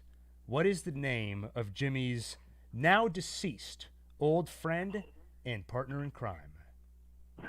Man, I just watched this episode last week. He's going to get it. I can feel it. Yeah. Picture it. He had a mustache. didn't he? His name rhymes with a popular Netflix television series about the drug trade. Marco. Boom! Yes. Boom. Okay, awesome. All right, so this is question 3. This is big now. If you get this question right, I mean, you win. Now, before we ask this question, so which of these prizes do you want if you get this one right? Definitely the baseball card. Oh, The baseball sweet. card. Awesome. I like it. Okay. So, question number 3. It's another question about someone's name. What was the name of Chuck's assistant? The one who was in charge of... Ernie. Yeah. Oh, Boom, you man. got it. Also would have accepted. Ernesto. But actually, we were going to ask Ernesto, what's yeah. the name of his assistant's dog, and you didn't really let us finish the question. This baseball card is now yours. Awesome. So, Well, here. Thanks, guys. no problem. We will get in touch with you, right? Well, so here's what you do. Yeah. So if you want to just send an email to us, saulcastbros@gmail.com. I think we've got the email up on the Chiron. Send us an email with your name, number, and address. We'll use the number to verify that you were, in fact, the winner, and we'll ship this baby over to you. We'll disinfect it first, Yes. and it'll be in your hands within days. Beautiful. Thank you, gentlemen. Thanks for Awesome. playing. Good job. Good job. Yeah, happy watching. Enjoy the finale, guys. You too. Take too. care. Thanks. All right. Congratulations to our winner. Boom. We've already got our next caller. These things are going like hotcakes. Call from Will? Hello. Is this Will? Yeah, hi. Hello. This is Gil and Adam from One Take. Are you ready to win a fabulous prize? Oh, yeah. All right, let's do it. So your first question is, after Gale's death in Breaking Bad, Hank retrieves a certain DVD from evidence and shows it to Walt and Walt Jr. On this DVD, what did we see Gale doing? Singing. He's karaoke, right? He was singing. Boom. Yes. That's right. And Adam, what was he singing? Wow. Major Tom. Standing there alone. Alone. The ship is waiting. All systems a go. Go. Are you sure? Controller's not convinced. Copyright strike. We've got to stop. Okay. All right, you're on the board. Let's go for question 2. What song has been featured in not one, but 2 split-screen montages focused on Jimmy and Kim? Something stupid. Yes. Boom. All right. Awesome. You got are 2 not something stupid. That's right. You've got 2 questions right, so if you get this third question, you win a prize. Winner takes it all, so to speak. So before we go to this last question, you've got 2 bobbleheads. You've got the Jimmy bobblehead, the Mike bobblehead. Which of these 2 will you want if you get this next question right? I think I'm going to go with Slippin' Jimmy. Beautiful. There I we love go. the choice. So let's go for it. In season 4, Jimmy adopts the name Saul Goodman to help him sell what product? His ad space. And did I get The this question commercial. wrong? Ooh. We're going to give it to him because I think he's right. I thought the answer was prepaid cell phones, but it was Yeah. ad space first. Dan, are you still here? I'm thinking about with the kids. Yeah, when he's with the film crew, Yeah, and yeah. he's All right. trying to sell his ad space. All right. Gil, think that's we've right. been outdone. That was a trick question. You win, Jimmy McGill. Yeah. Congratulations. Yeah. Okay, Look, so we even got cucumbers on the back. just to make sure you remember the instructions, all you have to do is just send an email to saulcastbros@gmail.com. Make sure to include your phone number so we can verify it's you, your name and your address, and in just a few short days, you'll have your very own Slippin' Jimmy. Congratulations. Thank you so much, guys. All right, enjoy the finale tonight. And I just think this is a nice touch on the box here. We see a little fragment of a cinnamon roll on the bottom. Oh, beautiful, See that, Gil? beautiful. A little reminder of where we're going. Okay, we're going to open the lines back up. We've got one more amazing prize to give away. I'm surprised it hasn't gone already. You've got Mike Ehrmantraut. If you're ever lost in the desert, you don't know what to do, he'll save you. And Gil, what does it say right here on the box? The lesson is... Oh, there we go. If you're gonna be a International criminal, number. Call from do your homework. Gil's way better at it than me. Hello, who do we have on the line? Mark. Mark, thank you so much for calling in. This is Gil and Adam from One Take. And are you ready to win a Mike Ehrmantraut bobblehead? Oh, yes. Okay, and you're a big Better Call Saul fan? Of course. Good, good. We would have it no other way. So let's start. I'm going to start with what law firm did Jimmy purposefully get himself fired from? That would be Davis and Maine. Beautiful, beautiful. nice. You got it right. And as we mentioned earlier, that is the very law firm that his thermos came from. That was filled with Adam. What was it filled with? Urine. That's right. All right. What did Howard used to lovingly call Jimmy in Jimmy's early days at HHM as a mail boy? This is a deep cut. This is a tough one. Yeah. Oh. It's a fair question, though, right, Adam? Or It's, am I being it's too tough harsh? but fair. Okay. Oh, Jesus. If we've given people hints. Can we give them one hint? Yeah. The first name is the same as the first name as Charlie Chaplin. All right. Basically, the first name is Charlie. That's right. So what comes after Charlie? All right. I think we got to give him a buzzer. I can't think. It's on the tip of my tongue, but I can't think of it. Sorry. Yeah, no worry. It's a tough one, but it was Charlie Hustle. Charlie Hustle. Charlie Hustle. That's it. That's it. Loving, but somewhat condescending in a very Howard way. Also, Pete Rose's nickname. Pete Rose? Who's that, Dan? Yeah, baseball player. Oh, okay. Okay, so let's go to another one. Chuck has an outburst in court after realizing Huel has snuck what into his jacket pocket? Cell phone battery. Beautiful. Perfect. I also would have accepted battery, but cell phone battery, bonus points. Or a chargy thingy. Okay, all right. You are one question away. My heart is That's beating good. faster than it did in the scene with Lalo and Kim. I'm rooting for you. Here's the final question. Thanks. How much money did Jimmy drag across the desert in the episode Bagman? Well, technically 7.1 million. Yes! I was so afraid you were going to say 7 million. But you said 7,100,000 because you didn't forget about poor old Jimmy. There was an extra $100,000 in there for him. And with that, there's an extra Mike Ehrmantraut bobblehead for you. Congratulations, sir. Well done. I would have felt so bad having to say that it was wrong if you only said 7 million. Also, we only had 2 more questions left, so if you didn't get it, that was going to be my bobblehead. So Gil's actually displeased. So, thank you so much for calling in. You're an amazing human being. All you have to do now is just send an email to saulcastbros@gmail.com. Make sure in the email you list your phone number, your name, and your address. Phone number, we're just going to use that to verify that you are who you say you are. And then we'll send you the Mike Ehrmantraut bobblehead. Hey, thanks, guys. Love the show. Thank you. Take care and enjoy the finale tonight. Thanks for playing. Thanks, guys. And those are all of our giveaways for the evening. So These are some smart listeners. We've got some very smart listeners. And just for fun in the chat, I mentioned we had 2 other questions remaining. I'm going to ask those questions. Let's see who in the chat can answer these. So just type it out, first person who knows it. First question is, the first season of Better Call Saul took place in what year? Adam, did you even, you're looking at my screen, so you see the answer? I would not have known it. I would have been able to give a range, but I would not have given the exact year. Let's see if anybody in the chat knows it. And it took place 6 years prior to Breaking Bad. Johnny Utah, 2002. Correct. Got news for you, Johnny Utah. You're an incredible human being. Great job. Let's go for the last question that we had here. What is Mike's granddaughter's name? Bonus points if you can explain why he yells at her.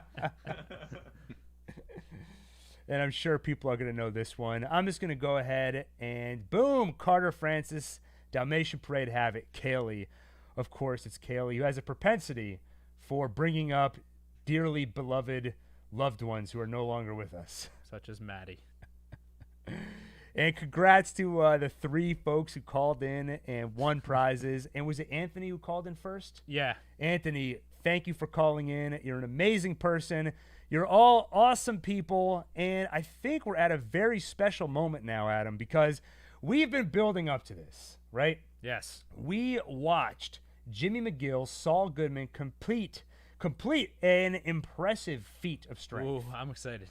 What did he do, Adam? What did he do? He dragged $7.1 million, 30.6 miles through the desert alone with Mike yelling at him and no water. That's right. Dan, you think you could have done that? Hell no. We don't Just think. did leg day though, so I'm fine. There you go. We don't think he could have done it either after what we experienced. That's right. So, not to bury the lead anymore, basically, Adam did some calculations. Adam is a very smart, scientifically minded person. He did the math and he figured out if you took a bunch of $100 bills and got $7.1 million together, put it in a couple of duffel bags, how much would that weigh?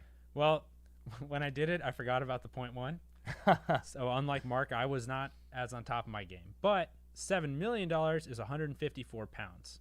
All right, so we got 154 pounds, threw them into a couple of duffel bags.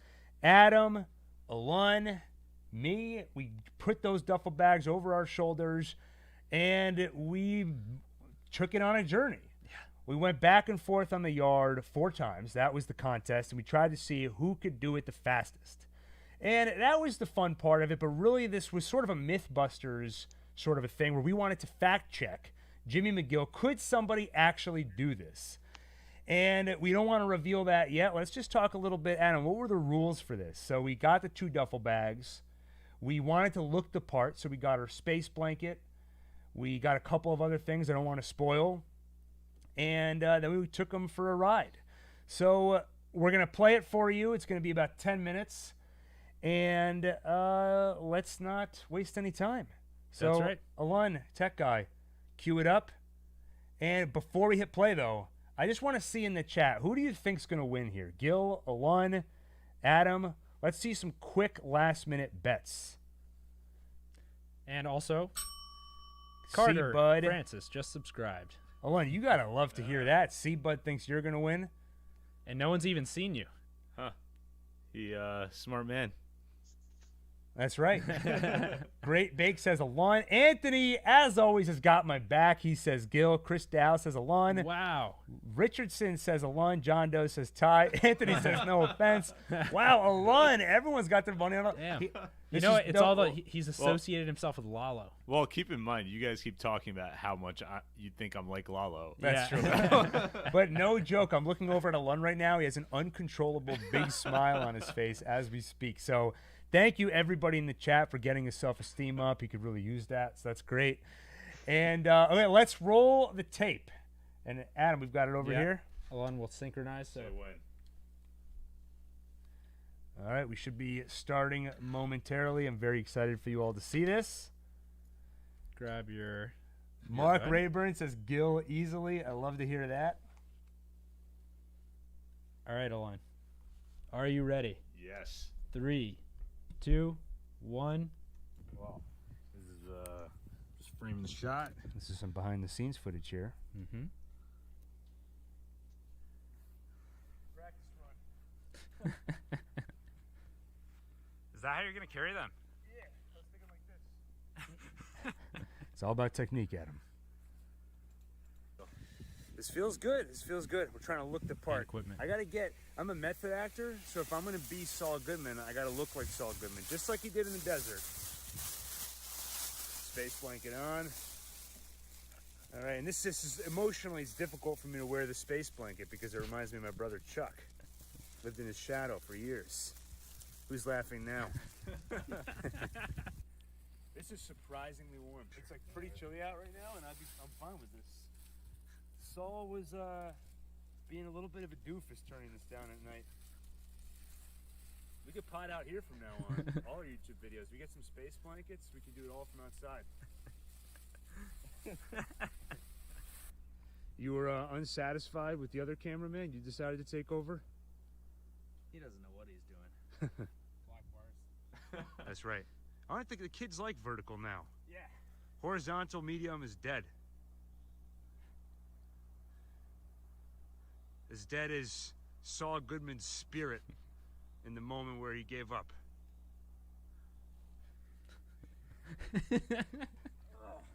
How's that feel? That is one duffel bag, which is half the weight of $7 million.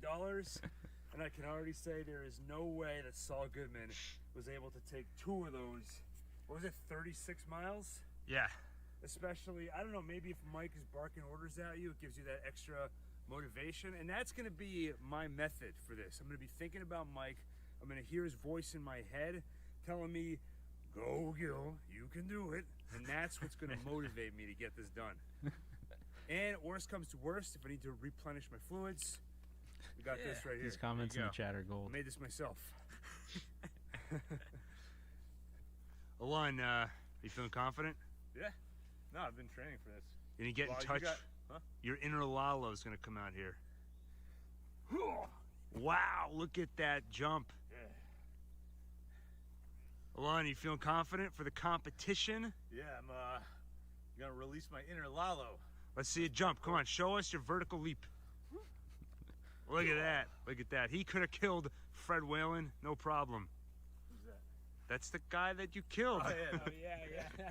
Just like in the episode. Oh yeah. Huh. Adam, how about you? What are you feeling? I'm good. I got my foot bath right before, had some cucumber water. I'm ready. It's like Gatorade. All right, and when you get back, Kim will give you a nice smooch. There you go.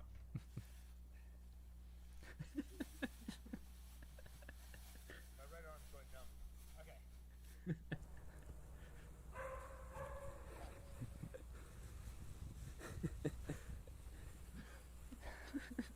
Yeah, we did have a rule here, by the way. We'll get back to this. We said no running because we were afraid that we'd get hurt.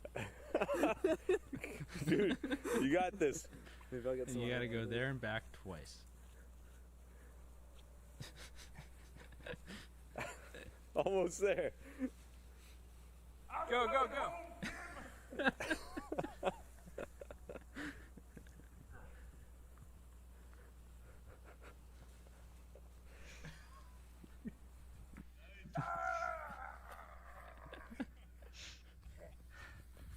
You did it!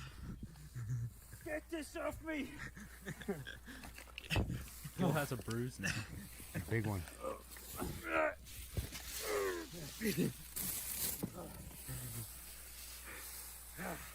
How's it feel? That was. My right arm Went completely numb before I even started.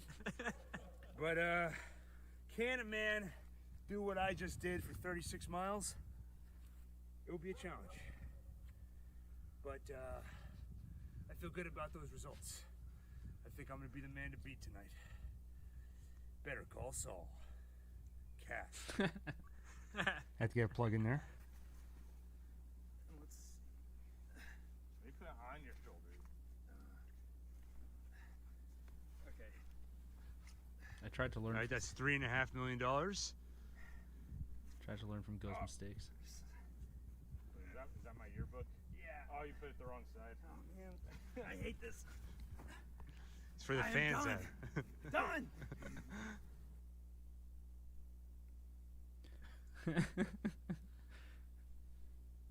At one point, it was compressing both Give me my my urine. Give me my urine. arteries in my neck. Where do you want your urine? Just anywhere. And don't forget the t-shirt, too. Just as long as it's in mouth's reach. Yeah, t-shirt. T-shirt. Adam, I want you to get that money back home. Think about why you're doing all this. Yeah, for Lalo. Jimmy, have you thought about that job offer? Screw you, Howard.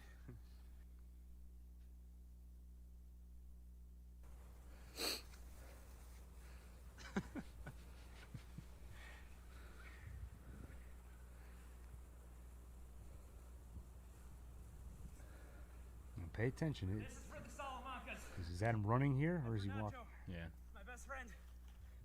And for the goldfish.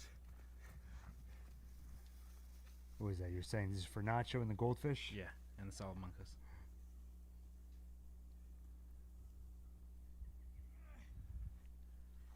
And for America. Justice matters most.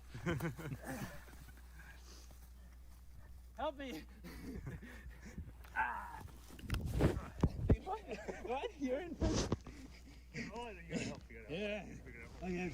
There you go. Drop You all it. good? Yeah. That was fun. We just had maybe our biggest moment in Saulcast history. And what just happened? Rhea Seahorn just liked a photo of me That's right. on Twitter. I think that we have officially Cinnabon. made it. See another side. Ray Seahorn, not Rhea. Ray. This is the most important part. Yeah.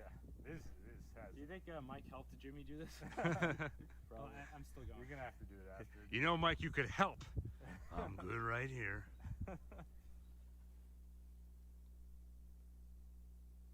It's kind of nice. I feel like I'm being what's the word? That actually felt kind of nice. No, a Pampers? baby. No, a baby. They wrap them Swaddled? up. Swaddled. Yeah. Oh, that's tight. Tight. Yeah, I think I would have liked that a little tighter for me. Next time.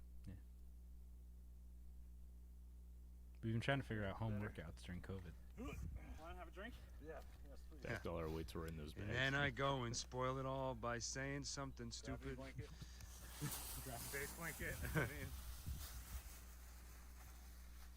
It's starting to feel a little heavy. Are you still feeling in your arms? All right. For now. Boy.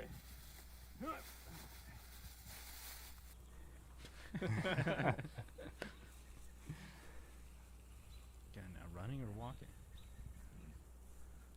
I think that was speed walking. Still walking. This is every morning for Alon. Are you getting thirsty? A little bit.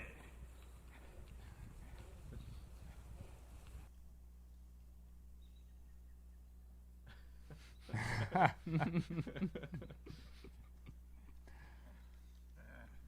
gonna get you back to this, Lalo. Just Should've make kept the camera money. over this. Wow, you didn't even need help. Here we go. Hey, for those of you that are wondering the results, Gil and I are like perfectly neck and neck here. and we did say no running.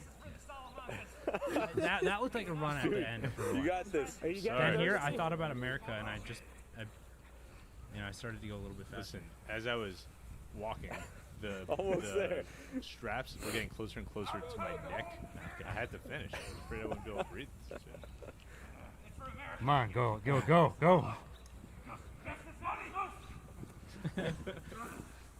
Nice. We need a replay. I can't tell who won. It was a tight finish. I don't know. I'm thinking that Alon and I both might be disqualified. Gil wins by default. I don't mind hearing that. It's the best way to win. Thank you, Cameron Doyle. A new player has emerged.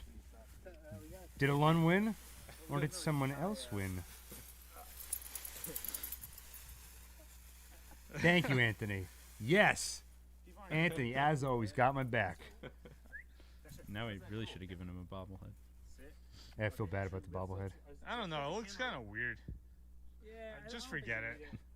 I say just forget it. Yeah. Can you take it off? Yeah. All right, here we go. Be clear winner.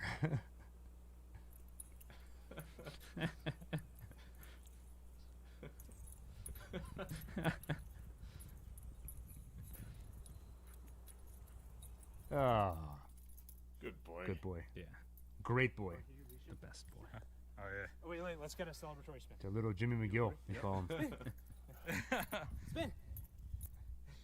Now jump. All right. So, Alon, what do you think? Honestly, Gil won. You and I both definitely ran a little bit. I think you ran. Yeah, I think I ran a lot, and I think you ran a little bit. I think toward the end I did. Once I started screaming about "This is for America," because I was picturing the Statue of Liberty in Jimmy's office, well, Saul Goodman's office, and it got me really amped up.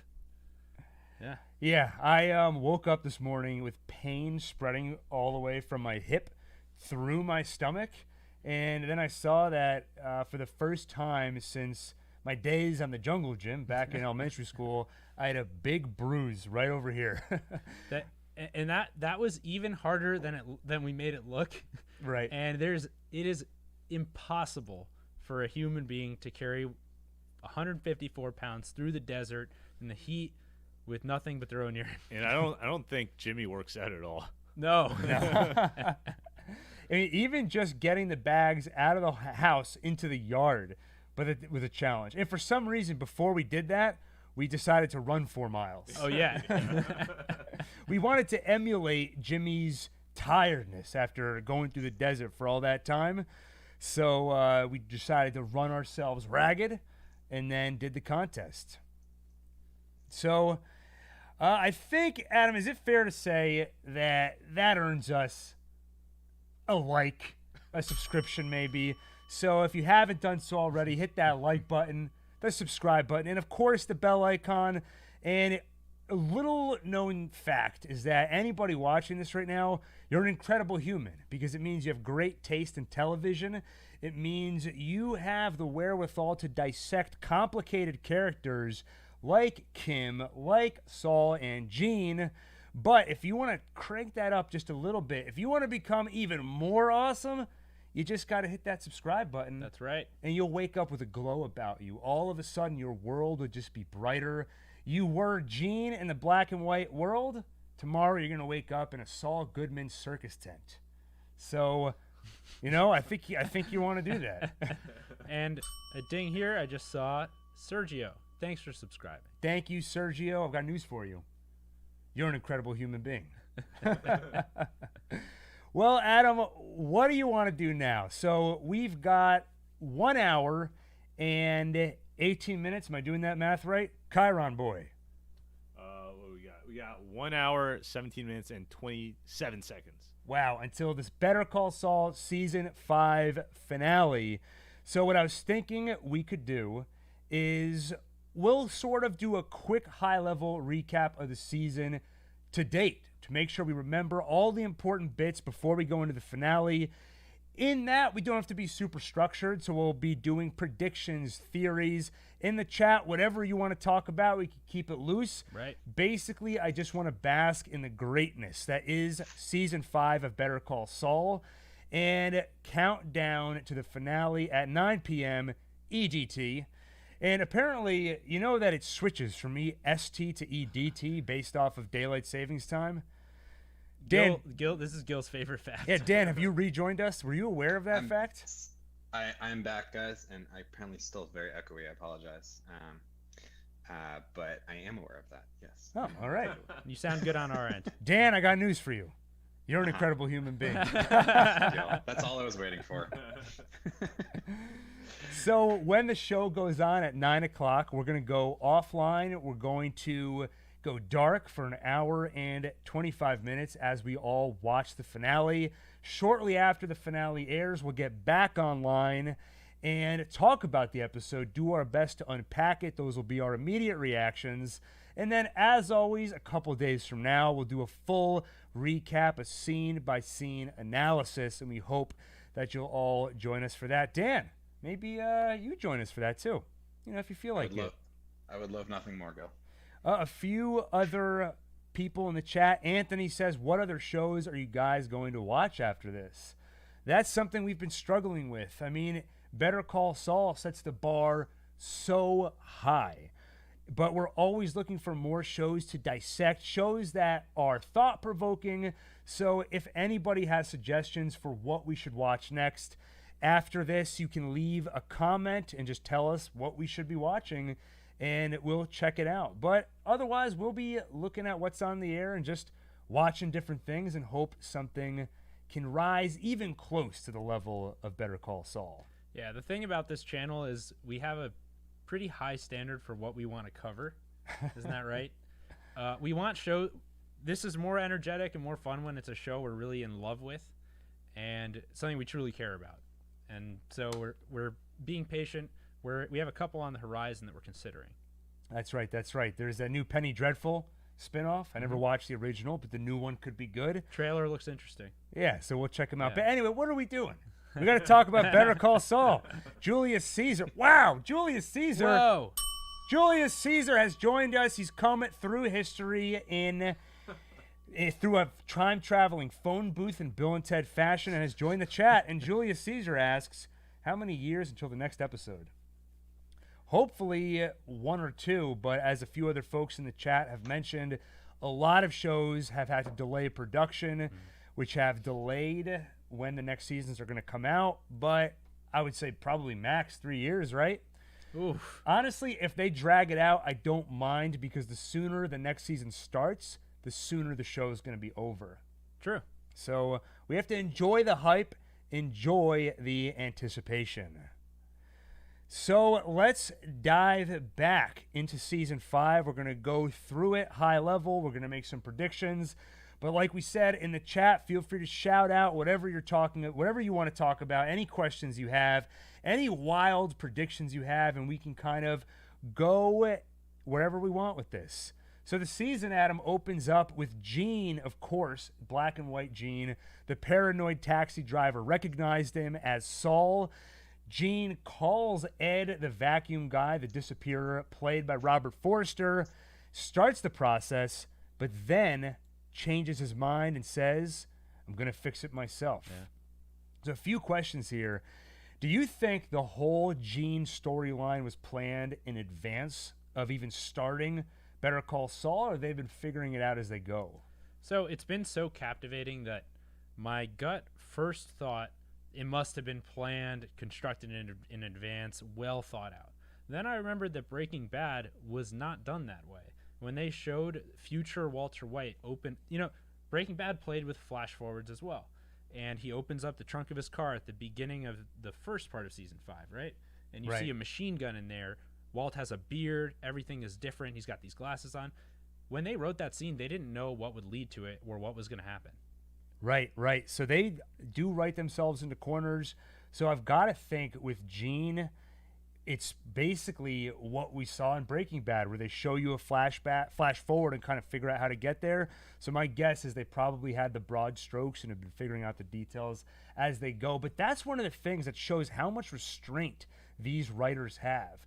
Imagine having to tell the story over the course of 6 years. I mean, more than that. Yeah. And you only get to show 5 minutes at a time.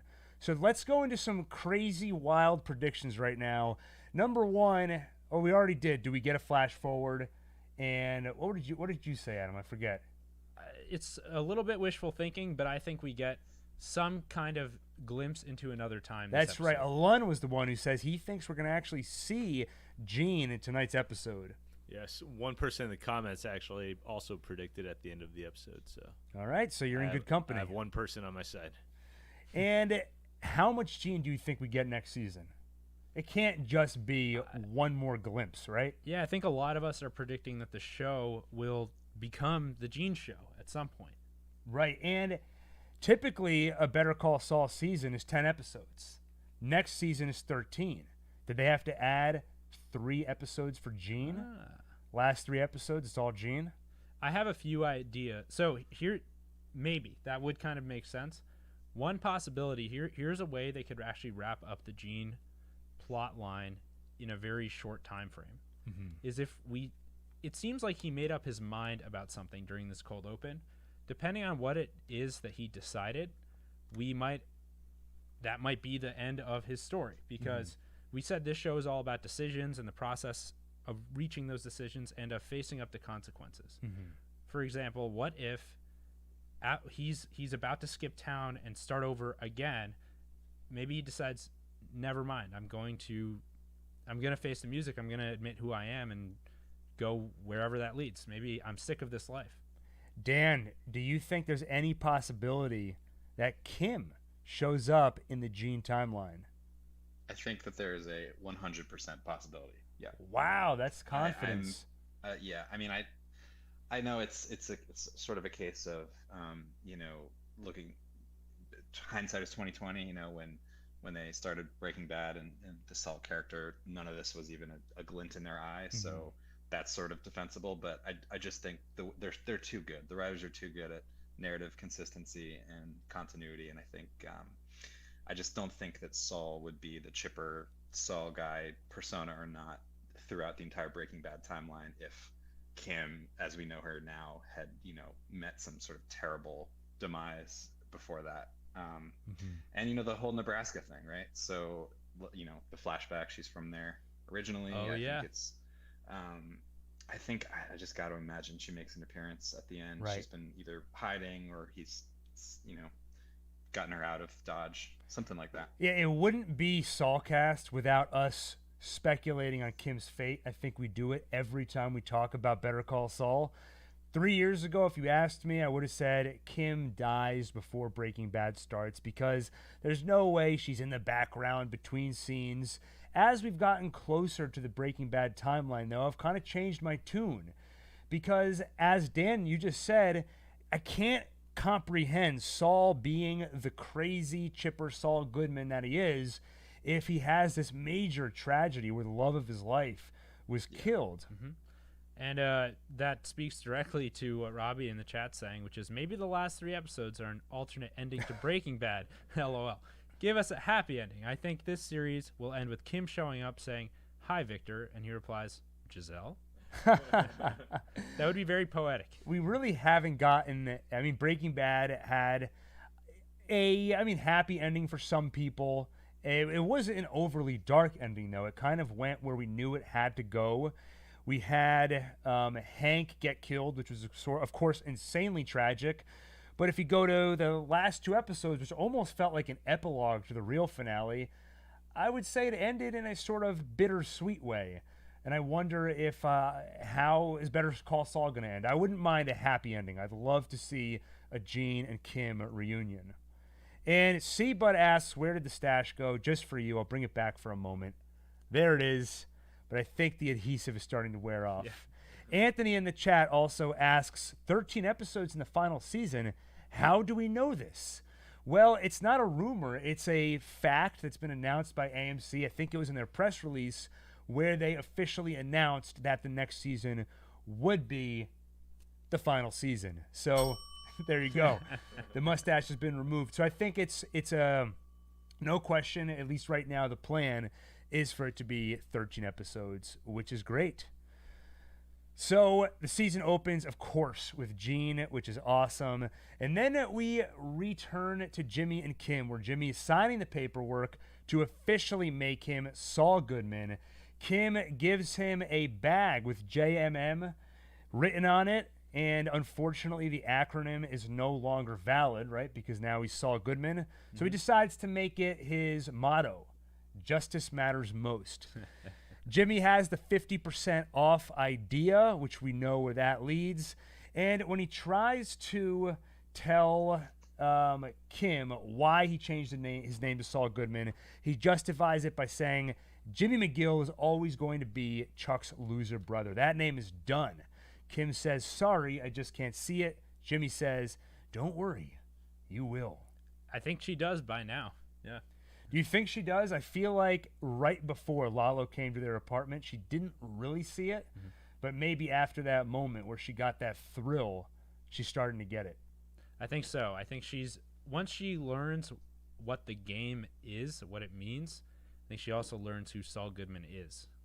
Right, exactly. Now that she's in that world.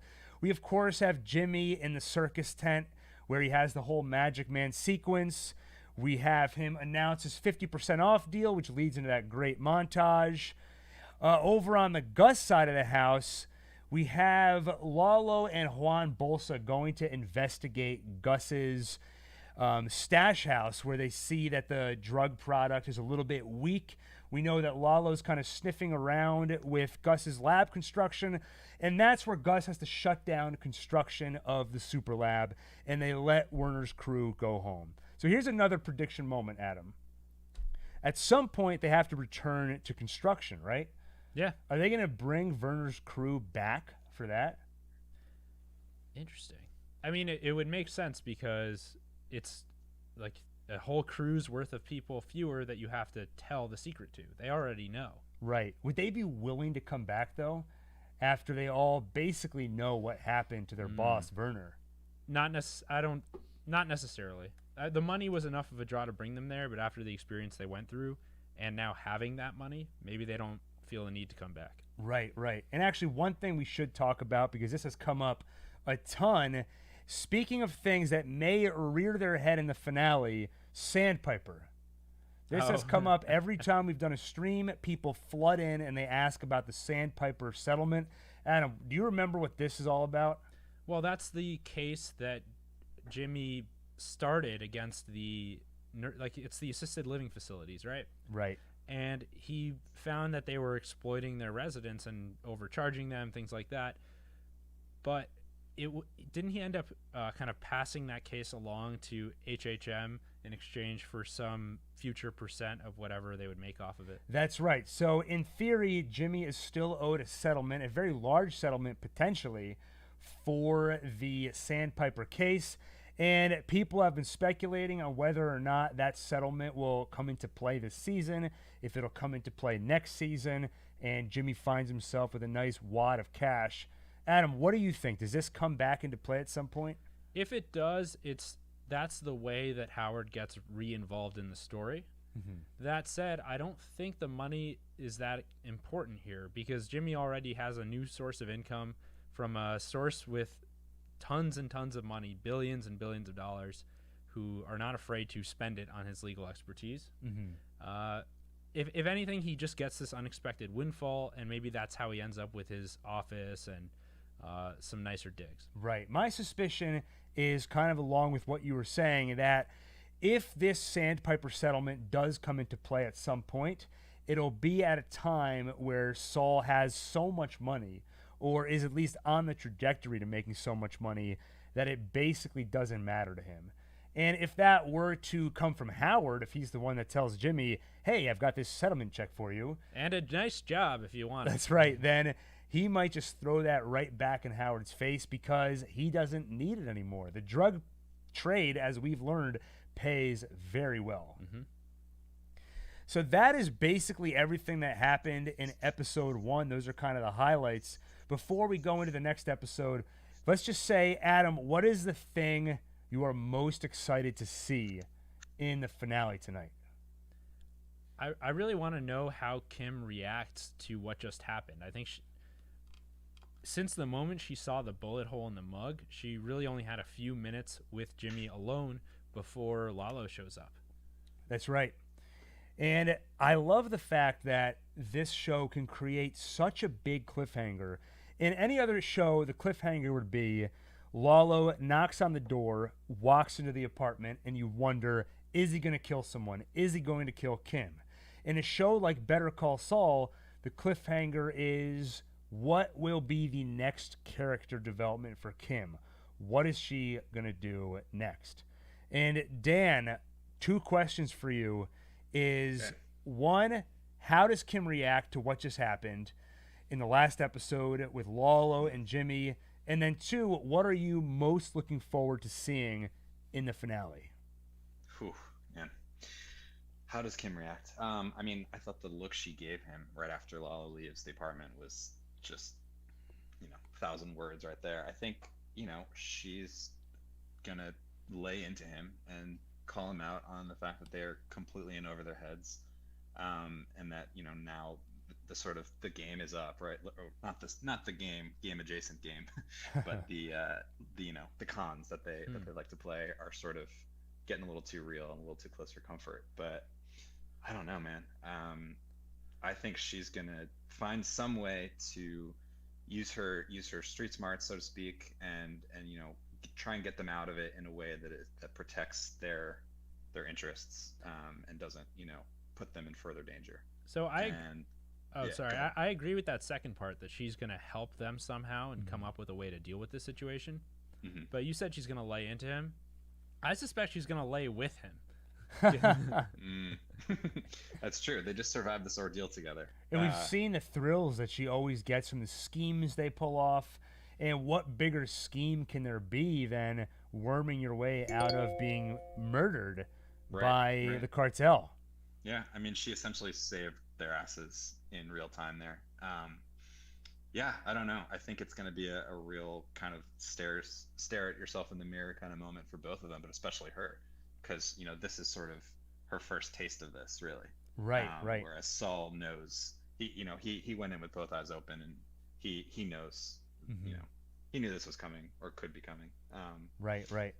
I think she's gonna step up, continue to step up. I don't really know what that's gonna look like, but what's gonna happen? What am I most looking forward to? Yeah, what are you most excited to see tonight? Um, I'd love to see some. I don't know. I'd love to see some more cameos of our favorites, some film students. I don't think that's gonna happen, just because I think the stakes are too high now. Man, gonna have to come back. It's a tough one. It's a tough one because I'm excited for it because I have no idea what's going to happen. I don't know what Kim's going to do. I don't know if Nacho's going to show up. Nacho has a funny way of sort of disappearing in the second half of Better Call Saul seasons. And I think part of that is because his storyline is difficult to progress. His villains, the people he's fighting against, are Gus, Lalo, Hector Salamanca. Hector and Gus both have plot armor, right? They can't be killed.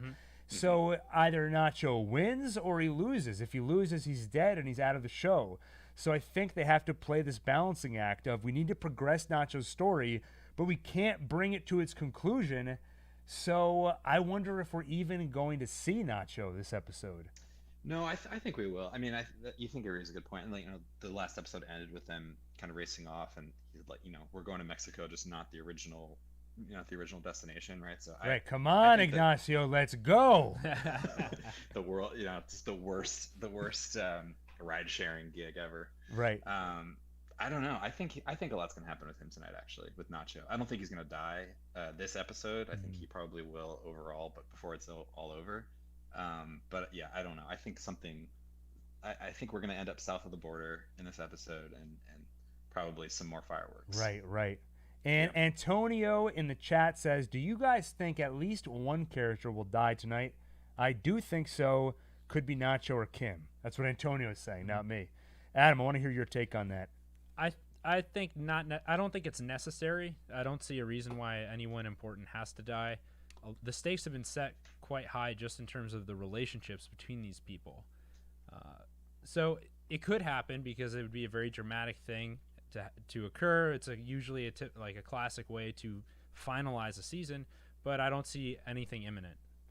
Yeah, I wonder actually, because Breaking Bad, like we mentioned before, didn't have a lot of major character deaths, if you think about it. We were always worried about Hank. He had a near-death experience early on. You're worried about Walt's family. It really wasn't until the end game, the third to last episode, where Hank is tragically killed. Hey now, Gail. That's right. Yeah. That's right. How could we forget about poor Gail? Yeah. I mean, that's a big one. And interestingly, that was more about Jesse's character development, really, right? That's right. Yeah. Seeing him have to come to grips with doing something horrible, which is very similar to what Mike had to do. Yeah, and I wonder, so going back to how I was saying that the third to last episode of Breaking Bad is this major pivotal moment where Hank dies, and then the next two episodes almost feel like an epilogue. What was that then? Did you just say spoiler? Spoiler alert, just in case. Wait a minute, this is a prequel of Breaking Bad? I had no idea. I wonder if they're going to really flip the script on us. If maybe something major happens in tonight's episode, and next season feels like a very different show. Maybe there's a time skip. Maybe something really pivotal happens with Kim or Nacho and something really changes. John Doe says Gus died at the end of season 4. That's right. I was thinking more of our main protagonists. There were definitely major deaths, but in terms of the quote-unquote good guys, I don't recall anyone major dying, besides Gus, of course, until the end of the season. So they've certainly put us in a vulnerable position where I think we have every reason not to expect it. But if something happened tonight, man, it would be a dark post-show for us. Yeah, I might take my mustache off. I mean, what about Lalo? At some point, something's going to happen. Kind of have to happen with Lalo, and I don't know if it's going to be this season or next. I mean, he was just introduced late last season, right? So he's still relatively a newcomer. Right, Lalo's an interesting one. Does he remind you of the Nazis in Breaking Bad, where it's sort of a late in the game villain that's introduced in the last or second to last season, and if they kill him, they're going to have to introduce another villain now. Yeah, I suppose you're right. I don't think he's gonna die this episode, but I think he's a much better character than the Nazi gang. I like almost even forgot about all those characters. But it's like I think he'll probably make it through the end. He sort of fills in the power vacuum. Right. Do you think we're gonna get Tuco back at some point? Well, let's come back to that in a second. I want to address Julius Caesar in the chat says, can you guys talk about Howard? His arc is over and he really has no place. Will he even be in season 6? I think he'll reappear in the show. I don't know if we're going to see too many important plot points revolve around him anymore, though. And I think we have seen enough of an arc to his character that there's not much left to tell. The maybe most obvious way I could see him getting involved to some extent is just that the Sandpiper settlement happens.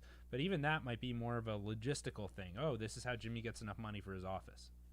Yeah, I'm so curious about the Howard character. We talked earlier about how we've got a few characters on the show where it feels like their arc is basically complete.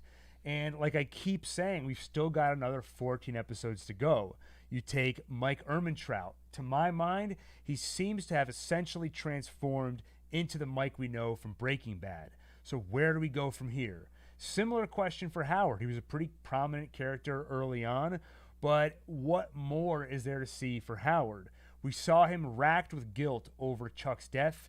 We see him seemingly on the other side of that, namaste, giving Jimmy a hug. Is it possible that that's all sort of a front and inside he really is still struggling quite a bit? It's possible. So going back to the chat, people are speculating over Kim's death. I don't see Kim dying, Lalo and Nacho maybe, but hard to see them killing them and all the momentum going into season 6. Yeah, I agree. Again, it goes back to what do you do with these characters where it feels like we're getting to the end of their arc.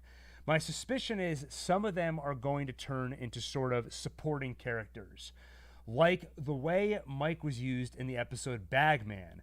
Bagman had a lot of Mike, but it wasn't so much about Mike developing and seeing his character develop, but he was used more to help us get a window into Saul.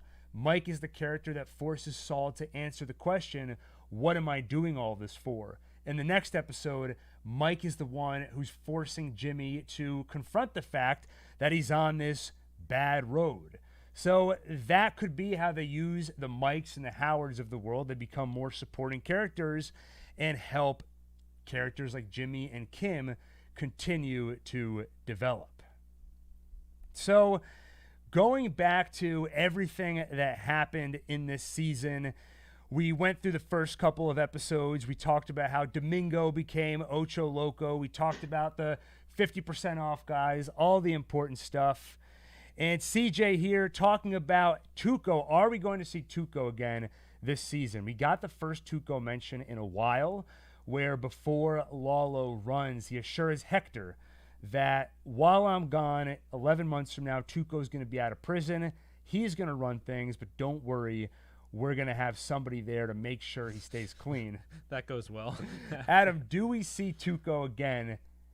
Probably not this season, but does he show up in Better Call Saul? I think he'll show up next season. I don't know in what capacity, but just the way that time progresses, I think they're going to cover more than 10 months between now and the end of the series.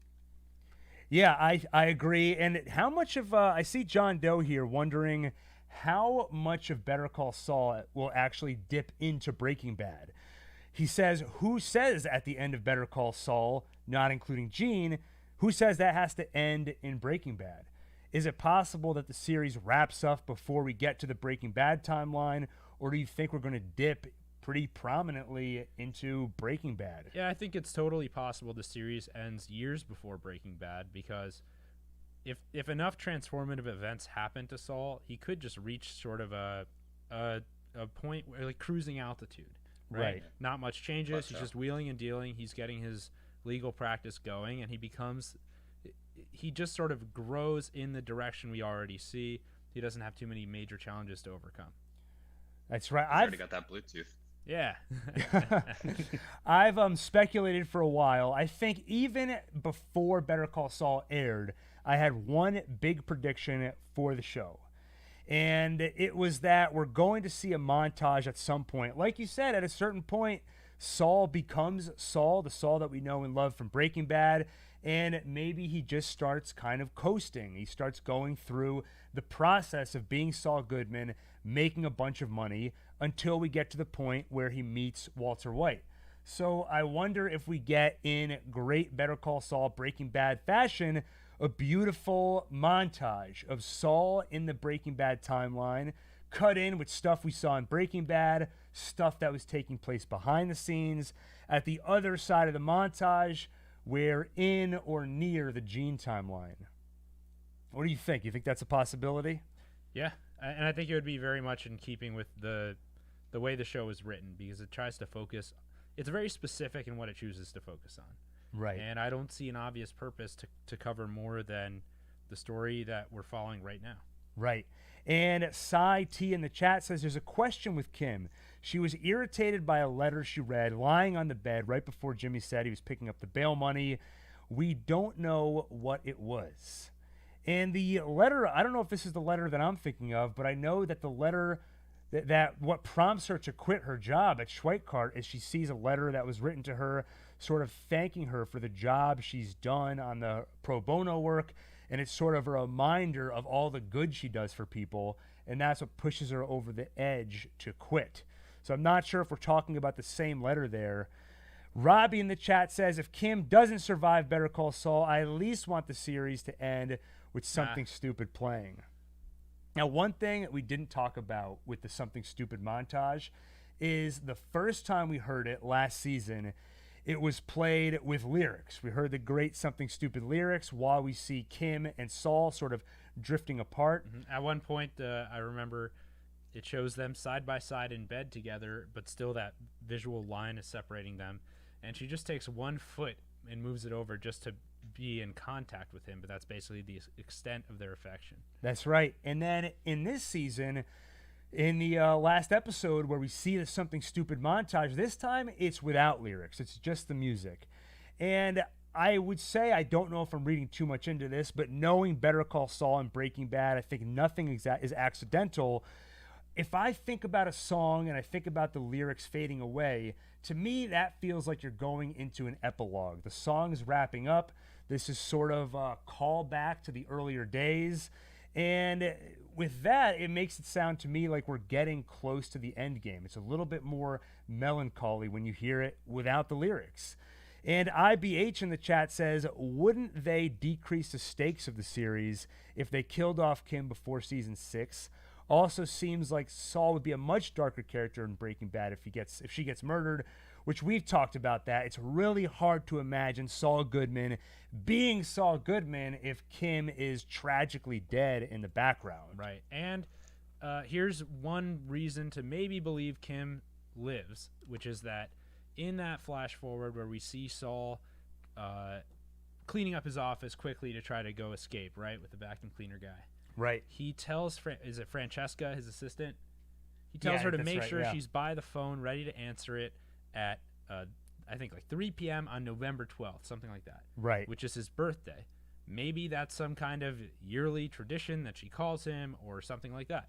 Right, exactly. So, I mean, it seems on the surface like it would be crazy for Kim to be alive during the Breaking Bad timeline because we never see her. But I've brought this up so many times that before the writers created the show Better Call Saul, they took all of the Saul footage from Breaking Bad, stuck it all together, and I think it comes out to something like 2 hours. So in Breaking Bad, we saw very little of Saul's life. So Kim could be in the background. Maybe they're just estranged. And Great Bake in the chat asks, what has been your favorite episode of the season so far? Mine has been Wexler versus Goodman.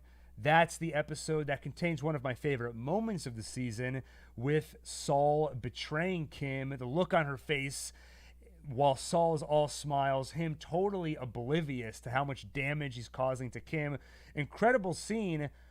But before I reveal if it's my favorite episode, I don't know, Dan or Adam, do you have a favorite episode of the season so far?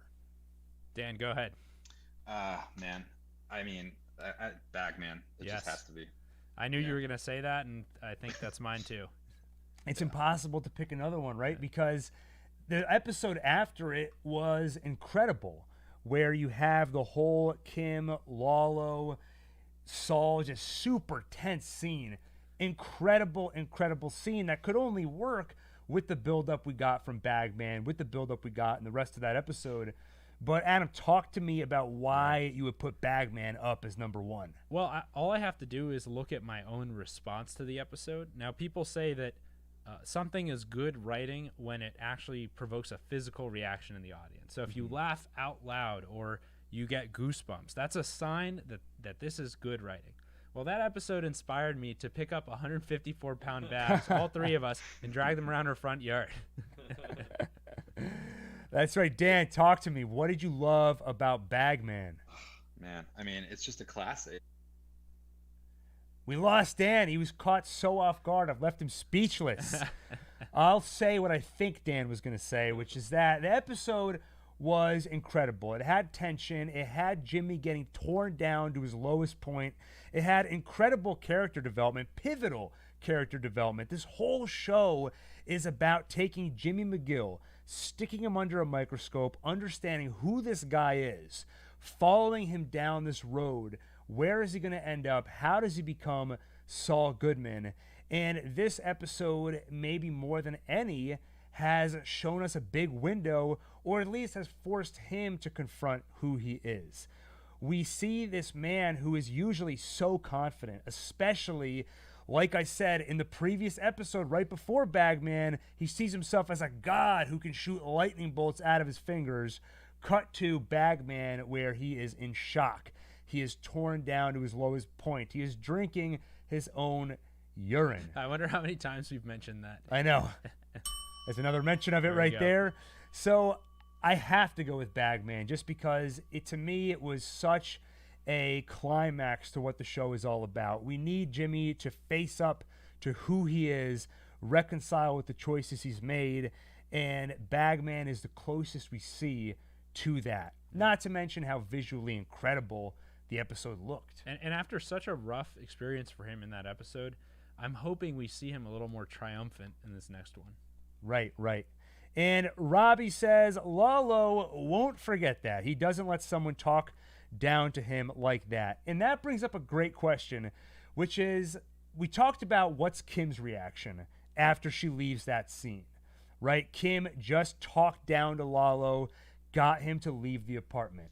Do we believe that, or let me put that another way, does Lalo believe that Jimmy just had his car break down and had to walk back? Or when he leaves that hotel or that apartment, does he still suspect that Jimmy's not being fully honest with him? I think he saw that Jimmy is lying, and I think he can tell that it's out of fear. Right. In which case, what else is there for him to be so afraid of other than some other larger forces at work? So I think it's possible Lalo sees Jimmy as someone who's caught in the middle of something, and Lalo needs to find out more about what might be going on. Right. Just because, your first instinct might be Lalo knows he's lying, so he's going to kill him. But Lalo's a really smart guy. He knows an asset when he sees one. That's why he was probably very happy when he learned about Kim, because the more loved ones he becomes aware of, the more leverage he has over Jimmy. He can now threaten Jimmy's life, and on top of that, he can threaten Kim's life. So it gives him more leverage. We've seen that Saul is an asset to Lalo, so if Lalo suspects that Saul is caught between two worlds, he, as Adam said, may want to investigate what's going on here, but it doesn't necessarily mean Saul's got to pay the price. Right. If anything, Saul is lying to cover up something awful that happened to him in his effort to get Lalo out of jail. Right, exactly. And Blazy Gardner says Bagman was like crawl space. Jimmy on the ground clutching money while Mike loomed over him, and Walt on his back clutching money while Skylar looms over him. I love the parallel of Skylar to Mike in this scenario, but that's actually a very good comparison. I knew the image of Saul lying on his back on the ground clutching the money. I knew it looked familiar. Especially Walt looked physically in bad shape when he was doing that. I think his nose was broken or beat up at the time. You have Saul, who just has been trekking through the desert. Very, very similar scenes. And I don't know how many shows you can say that they actually had imagery that replicated a very similar scene from a totally different series. Right. And the parallels go even further because these are both sort of brain-snapping moments, right? Walt gets to his lowest point. He's so stressed. There's so much going on. And then he finds out that Skylar gave his money to Ted, and his brain just explodes, and you have that super creepy laugh as the camera pans out. That was an incredible moment in Breaking Bad. And you can see a similarity with Jimmy. That's right before he breaks, basically gets up with his space blanket and says, I'm going to run out here. If I die, I die. Yeah, the only difference here is that Walt's reaction here is to laugh and to kind of, it's like he's like the Joker in that moment, right? Right. Whereas Saul just goes into complete despair. And it's sort of like those two basic story elements of tragedy and comedy. Right. And you always point out how right after Hank died and Walt sort of falls to the ground, he has the classic tragedy face. You know, yeah. Right? And in the chat, people bring up a great point. We've talked about so many important characters from Better Call Saul tonight, but you and I, shame on us, we forgot one of the most important characters of all. The fish. The fish. That's true. I gave them a shout out during my my Saul Goodman challenge, but I think we need to talk more about that. Right, Lalo in the scene tapping on the fish tank, threatening the fish's life. And you've got to love Jimmy McGill sticking up for the fish. You shouldn't do that. It scares the fish. Yeah, and I think the fish, I don't think there's a definite, here's what the fish represent. But I think it's like a little brain teaser for us to think about. Every time they show us the fish, you get to wonder, what does it mean here? Why are they showing it to us? In this case, there's a pretty obvious way to look at it, which is Lalo's tapping on the glass. He's interfering with this little ecosystem, just like how he's doing by knocking on the door of this apartment. Right. And Cy T in the chat brings up a great point, which you and I hadn't considered. I guess Lalo saw Jimmy's phone was on, when he was checking on the fish. So he may have realized he was being watched. And Robbie says, oh my God, I didn't catch that. I think you might be right. Lalo knew he was being watched, and that's pretty. We know Lalo is super perceptive, really smart guy. Mike may have saved Saul and Kim's life in that moment, because if Lalo realized he was being watched, that meant I'm gonna have to make a move, but I can't do it now. Wow, that is some observant stuff. Yeah, that is incredible. Yeah. John Doe says IMO, Crawlspace, and Bagman are different. Definitely different, but I would love to hear more of your thoughts on that, because I see how they're different. I mean, there are many differences between them, but I also see a few big similarities. Adam, random prediction I want to hear from you. Hank and Gomez, do they appear in tonight's finale? I say unlikely. I think so too. I think we had a tasteful appearance by Hank and Gomez. I was very curious if they were going to stick around in the season, how they were going to use that to give us more about Hank, but it looks like they stuck with it. Just makes sense for them to show up, so we had them there, and we learned a little bit more. It was nice to see them again, but now they're gone. Yeah, I see them showing up whenever there are big things happening between Gus and the Salamancas or big cartel operations. But right now, things are kind of on a little bit of a ceasefire. Right. And John Doe in the chat says, I don't think Lalo knew at all Kim saved them. I guess that's the question. Who saved Jimmy and Kim? Was it Kim or was it Mike? And when I put it in those terms, it's more interesting narratively to me if Kim is the one who did the saving. At a minimum, I think they're going to walk away and believe that Kim did the saving. So from her standpoint, it's still the same it's part of the same decision-making process. Right. But hearing it put that way, I'm going to put my money on Kim being the one who saved them. Yeah, I think the interpretation that Lalo saw the phone on is a good one, and I think it's very possible that it happened. I'm not 100% convinced yet. Yeah, agreed. It'll be interesting. How do they reveal that Lalo knew? You know, he gets in the car with Nacho. Nacho, you're not going to believe this. Yeah. I'm in the apartment and I'm doing my Lalo thing, making everybody uncomfortable. I was just about to jump through the roof. I was gonna do my jumping thing, and then you're gonna love this, Nacho. You know how I was gonna make him tell me the story again. I made him do it 3 times. Really cranked up the tension. Oh, but then I went to look at the fish. This guy's got a fish. Noticed a phone. Realized I was being watched. Decided to leave. Probably that Mike guy, the one who was overseeing construction on something with this Werner. Yeah, or Gus's chicken chiller. Yeah. So, Dan, you agree with us? No Hank and Gomez in the finale? I'm torn. I think probably not, but you never know. I think rule of 3, like they introduced him, they gave him a more substantial mission. Right. I wouldn't be surprised if he got another cameo to kind of exit stage left, but well, probably. John Doe in the chat says Hank and Gomez will not appear. Producers have said episode 4 will be the last time in season 5. So there right. you go. Yeah, Adam, good work. Live fact checking. Our first prediction of the night has already come true. There you go, Adam. Nice job. The first of many. Yeah, and we have more people chiming in. Jay-Z James says they were only billed for 2 episodes this season. I'm deathly afraid to go to imdb.com, especially if I'm binging an old show, because if you look at the cast, they tell you how many episodes each actor was in. So you see a main character, the show's 100 episodes, you see the characters in 20 of them, and you go, well, damn it. I guess that's been spoiled for me. Yeah, we don't even watch when they say, on the next episode of Better Call Saul. That's right. We skip them. We do not watch the Next Time On preview. We should have said that earlier. Anybody in the chat, if you've watched the Next Time On preview, don't tell us what happened. Yeah, you're really Please. asking for it. Yeah, I know. Did any of you guys watch the little behind the scenes featurette about the car flip? No. Or from episode 8. Oh man. Tell us It's in the about app. it.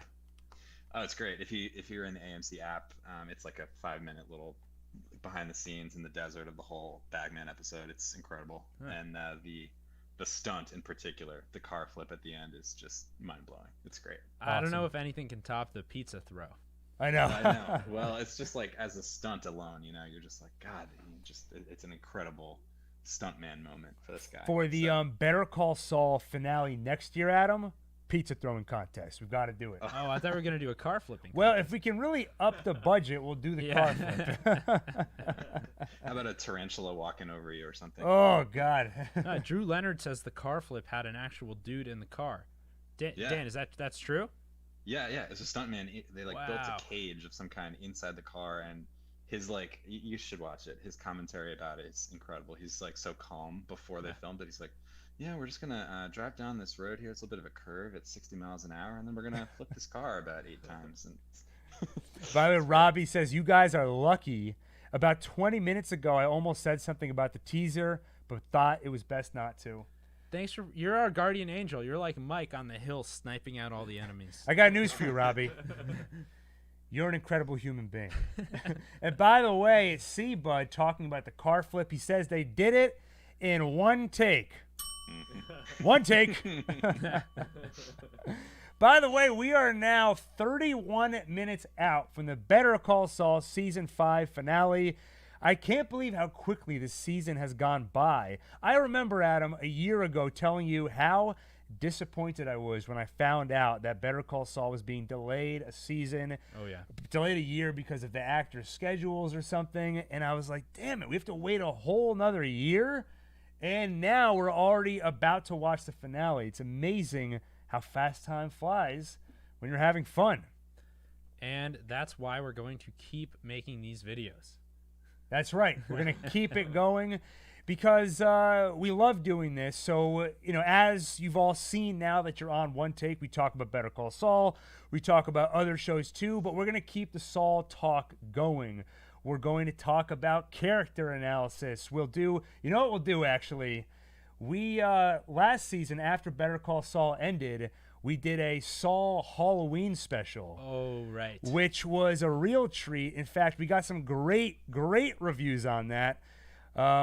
So basically, what did we do? So Better Call Saul is 10 episodes a season, right? So season 4, if you look at our podcast feed, it was episode 1, 2, 3, 4, etc. until you get to episode 10, the last episode of the season. But lucky Saulcast listeners get a little buzz on their phone, and they see, what is this? Season 4, episode 11? There was an episode I didn't know about, and that was our Halloween special, where we invented a whole pretend episode of Better Call Saul, where we had zombies, aliens, all kinds of crazy stuff. Mike came back. Werner came back from the dead. Gus was there. It took place after the Breaking Bad timeline. So I'll play a couple clips for you from that. But before we do that, CJ says, talk about how bad The Walking Dead has become. LOL. I can't because I stopped watching it. I stuck with that show for so long. I think I went about 8 years on it. Whoa. Actually, tie-in with Breaking Bad, 2 tie-ins. Number 1, I was excited for Walking Dead because by that point, Breaking Bad was on the air, Mad Men was on the air. So you find out that there's this incredible station, AMC, Breaking Bad, Mad Men. They're about to make a zombie show. It's going to be amazing. So I was so psyched for it. And I stuck with that show for years, and I've since stopped watching it. So, CJ, you're going to have to tell us how bad the show has become.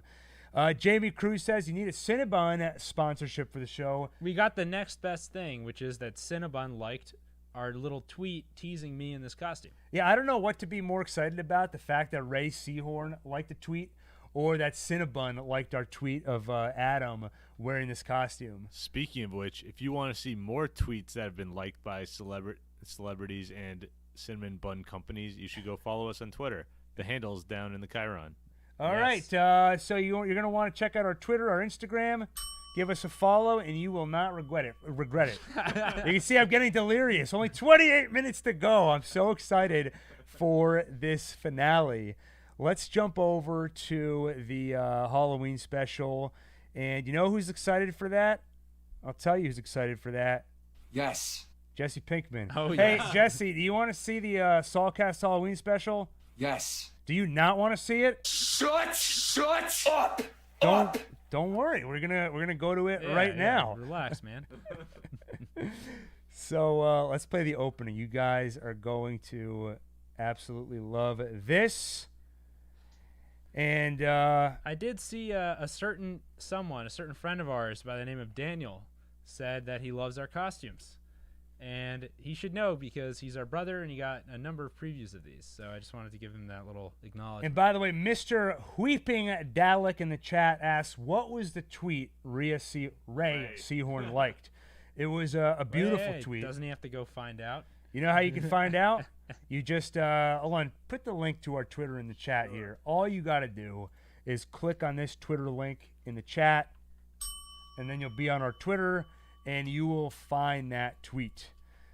And first, I want to read to you some amazing reviews we got on this Halloween special. Saulcast Halloween, Season 4, Episode 11. One of them is 4 smiley faces and then 6 question marks. All right. So I think that's a good thing. That's what we were going for. And then you've got Avant Garden who says, what is this garbage? I assume he meant that sarcastically, right? He loved it, I'm sure. Yeah. So, here, check this out. Here's the opening to the episode.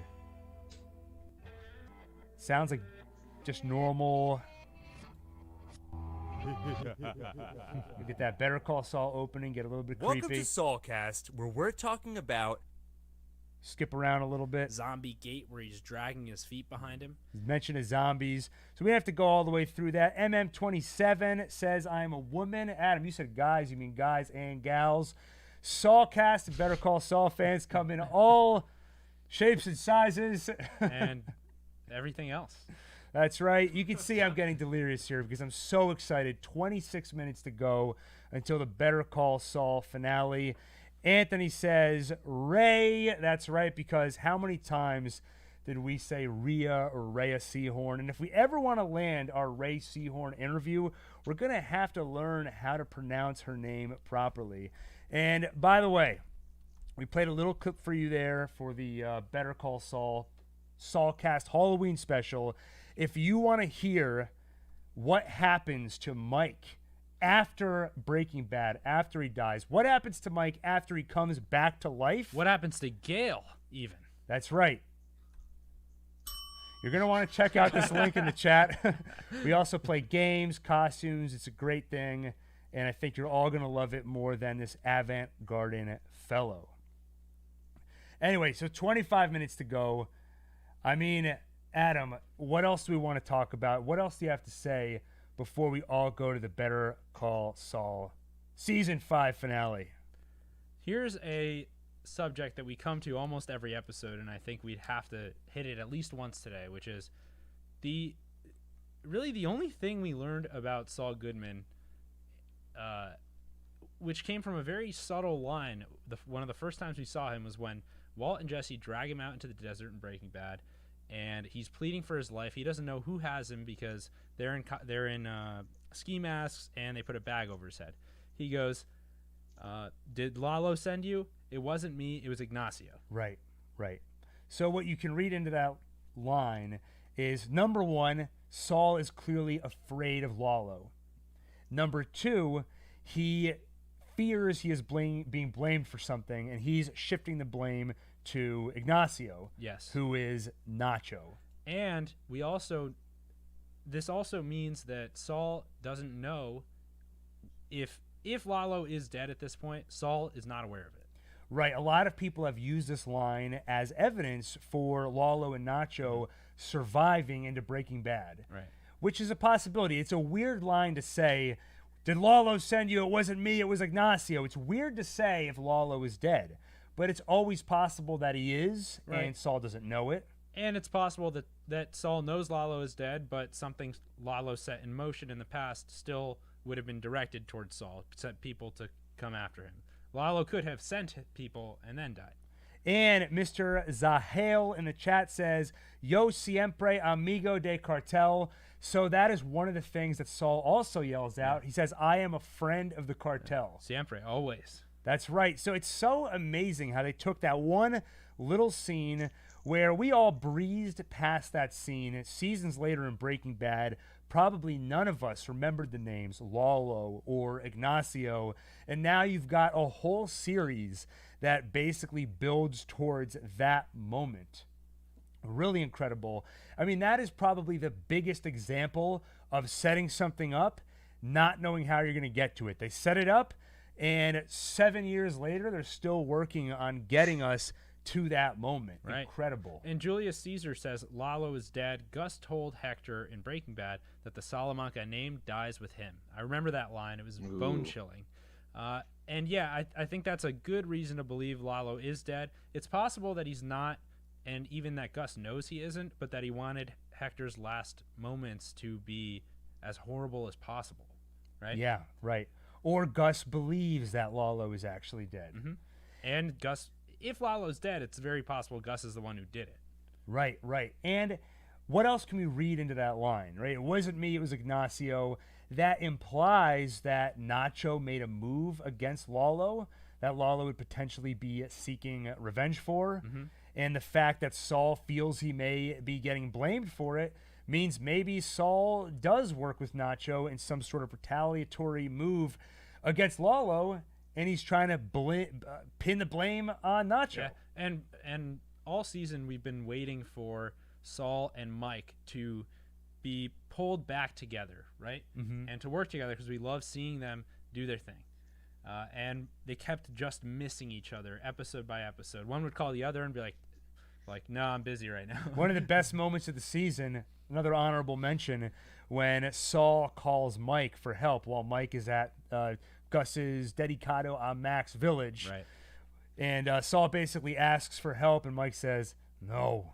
And then hangs up. They've been teasing the crossover for years, and you keep having these little near misses. Right, and so something similar's happening with Nacho here, and I think soon things will bring them back together.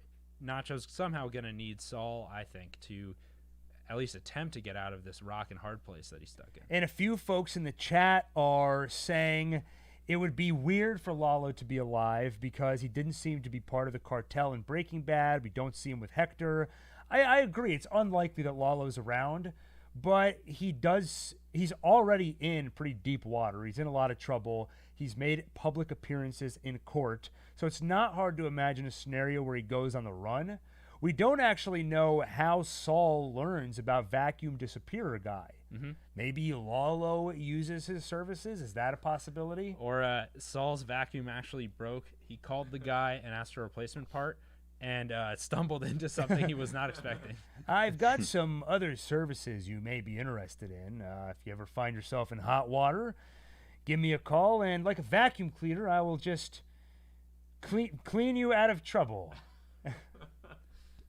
Worried you'll end up dead? Just call Ed. There you go, Ed the vacuum repairer guy. So curious to see. I wonder if it feels like every episode this season we get closer and closer to understanding what that scene is all about. I mean, even down to that one detail, I'm a friend of the cartel. He tells Kim, I don't want to be a friend of the cartel. Fast forward to, he is a friend of the cartel. I'm a friend of the cartel. One idea I had about that scene, because they do keep mentioning it, right? And like the writers have clearly kind of doubled down on building as much connective tissue as they possibly can to that scene and making that all those details hold up story-wise. Is one thing I think could be cool is if we see in season 6, if we see that scene from Saul's perspective, like through the mask or something, like how they did that would be incredible. Earlier. Like earlier in this season, they did that with 50% off, and like that episode started with those two guys' perspective of that moment in Magic Man. Yeah. So that's something they've established they're willing to do, and it's just sort of. I think that would be kind of a pretty graceful way of kind of completing the trajectory to Breaking Bad. So that would be incredible. That would also be a great way to avoid having an actual Walter cameo. If he has the bag over his head, Walt's off camera. Amber T, one of our OG Saulcast fans, she used to post on her old Saulcast channel, and she jumped over to One Take. Amber says, I feel like, he even yelled Amigo de Cartel 2 episodes ago when the gun was pointed at him. That's right. So it's already starting to have a nice ring to it for Saul. So he's using that line already. I felt that signified a shift inside him. Maybe not. I don't know. Yeah. It's a form of defense for him, right? Like, yeah. The only way out of this now is through it. Well, I actually do think there's something to it, because we may see a scenario where that line does carry some weight. Yeah. I mean, yelling, I'm a friend of the cartel, that might not work, but being a friend of the cartel will probably hold immense power for him. So it's a little bit silly to think yelling that out is powerful, but it signifies something that is true and something that is starting to shift. Where right now he's getting a taste for the money, right? We start the season with him asking for, $7,950. Yeah. It gets rounded out to an even $8,000. And then we end the season with him thinking he's asking for a lot of money, asking for $100,000, and then telling Lalo it's going to be, I hate to tell you, this is going to be $7 million of bail money. And Lalo doesn't bat an eye. So Saul is starting to get a taste for the money. When does he start to get a taste for the power? First you get the money, then you get the power. Scarface? Yeah. Yeah. Howard Hamlin in the chat says, hey. Boom. He says, you still thinking about that job, Gil? That's right. He says, I'm Spanish, and I can say the one who talks better. The better Spanish is Lalo. It's not shocking to me. I've also heard people say that Gus's Spanish isn't very good. Robbie asks, totally unrelated, what year do you all think we will get a Breaking Bad Widows? A spin-off series of Skylar and Marie cooking up purple crystal. I don't know. I mean, it's a crazy question, Adam, but if there were to be another spin-off in the Breaking Bad world, what would it be? Kim? Yeah. And Even Gilligan said that, right? Vince Gilligan said that, and I think it's for good reason. Her character has proven to have vastly more depth than she may have initially appeared to have. And they did. It's not like they didn't flesh her out well at the beginning, but she just seemed a little bit plain, right? Mm-hmm. and just kind of like a career-oriented person, and she's proving to be much more complicated. Dan, you're in a room with Vince Gilligan. Your Yes, palms please. are sweaty. You can barely catch your own breath. Like they are now. Yeah. You pass out like the time you did in health class. Oh boy, no, sir. That's it. We put some. Adam, what's that salt they put in your nose to wake you Like up? smelling salts. They and put Smelling some- salts. Yeah. Vince Gilligan walks over and goes, "Here you are, bud." Put some smelling salts in front of your nose. He wakes you up and he says, "All right, Dan, what have you got for me?" And you've got to pitch to him your Breaking Bad spinoff. Man, I mean, so I haven't talked to you too much about El Camino. I know, I think I got some of your take. I kind of liked, I don't think that was a particularly necessary sequel or story. I enjoyed it immensely, but I feel like that format is a little bit more potentially reasonable or more likely to happen than an entire third series.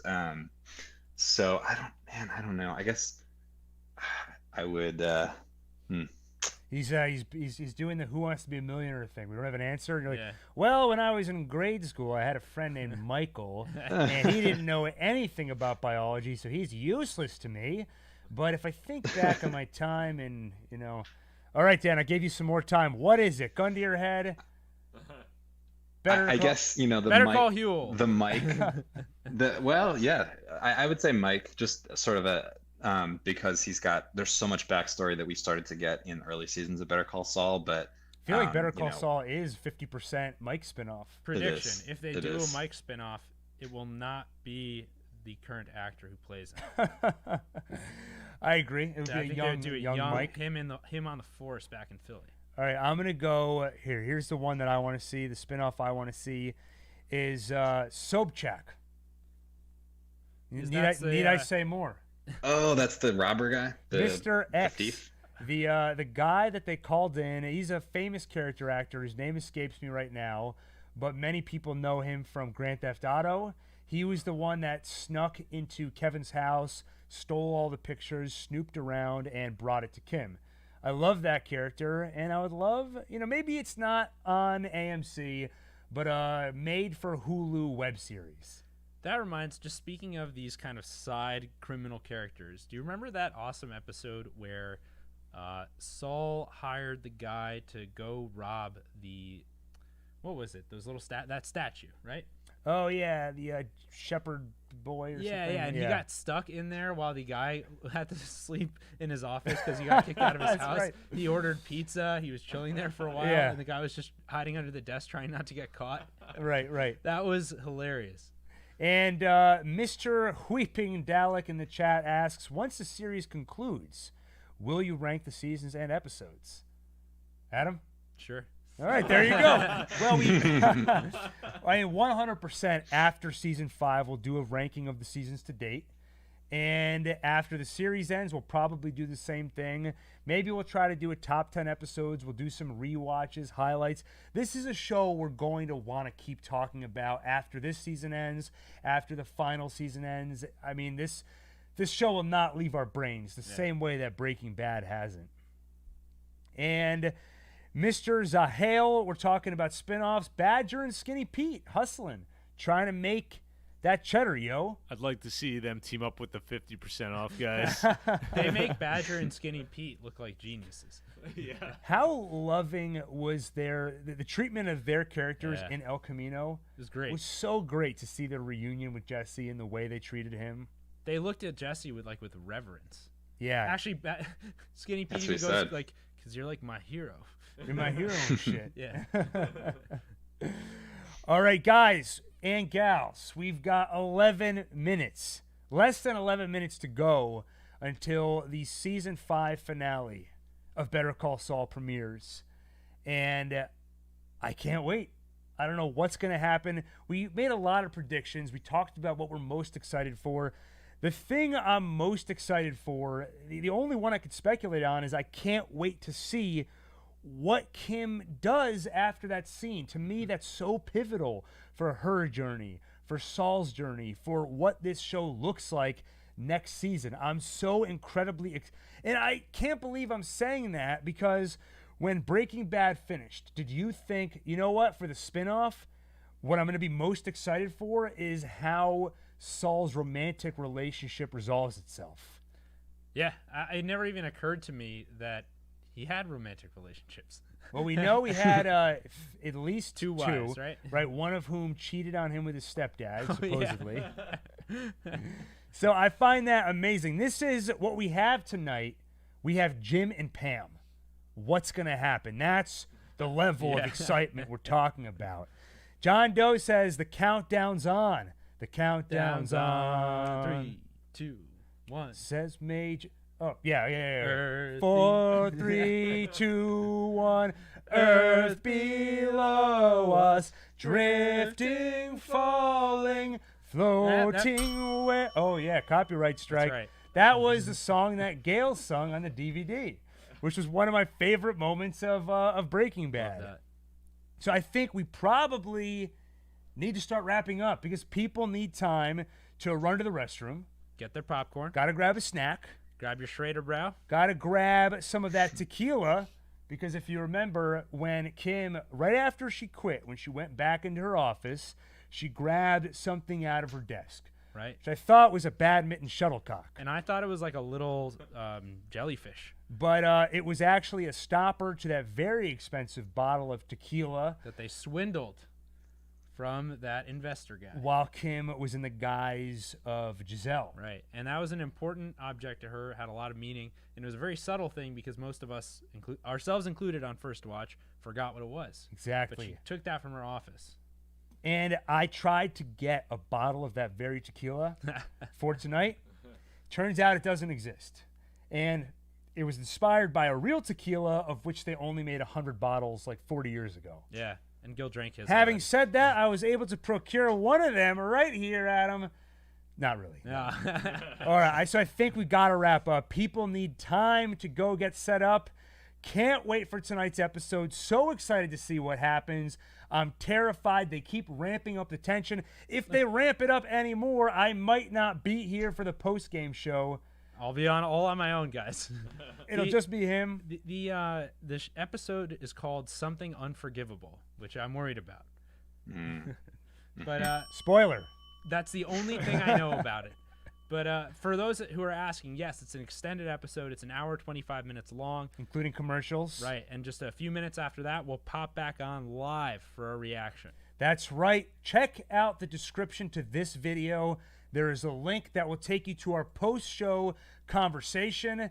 It's going to be as much fun as this has been. We're going to try and do our best to break down the episode. You're all going to be a part of that conversation. If it was a tough one, if we lose Nacho or we lose Kim, you're going to want to have a friend nearby, someone to comfort you. We're all in lockdown right now, so don't you worry. We will be that friend to you. We'll give you the virtual hug that you need. Pablo asks, am I late? Yes. Well, you missed the pre-show, but don't worry. You can watch the pre-show later. But don't be late to the post-show. Right after the episode airs, we're going to do our after-show breakdown. I love all of you. And I've never even told my parents I love them, so this is a big moment. I love all of you. You're all incredible, amazing human beings. Let's wrap it up by saying thank you for being a part of this. Thanks for watching. If you haven't done so already, hit that like button, hit the subscribe button, and Adam, hit that bell icon so you get notified the next time we go live, which will be in about an hour and a half to talk about the Better Call Saul Season 5 finale. I can't believe we're already here. Everybody go to your TVs. Make sure your DVR is set up. I saw a bunch of people asking about how you can watch this online. If you've got AMC, go to amcvtv.com. They'll have it there. YouTube TV. You can watch it there, too. You can watch it there, too. Get a free trial, but make sure to remember to cancel it before it's over. Yeah. All right. Thanks for watching, everybody. You're all amazing people. I'll see all of you again in about an hour and a half. Say the line. Say the line. Oh, yeah. I'm Gil. I'm Adam. I'm Alon. And this is Saulcast What about finale. Dan? Oh, and Dan. Thanks, Dan. Thank you, guys. This is great.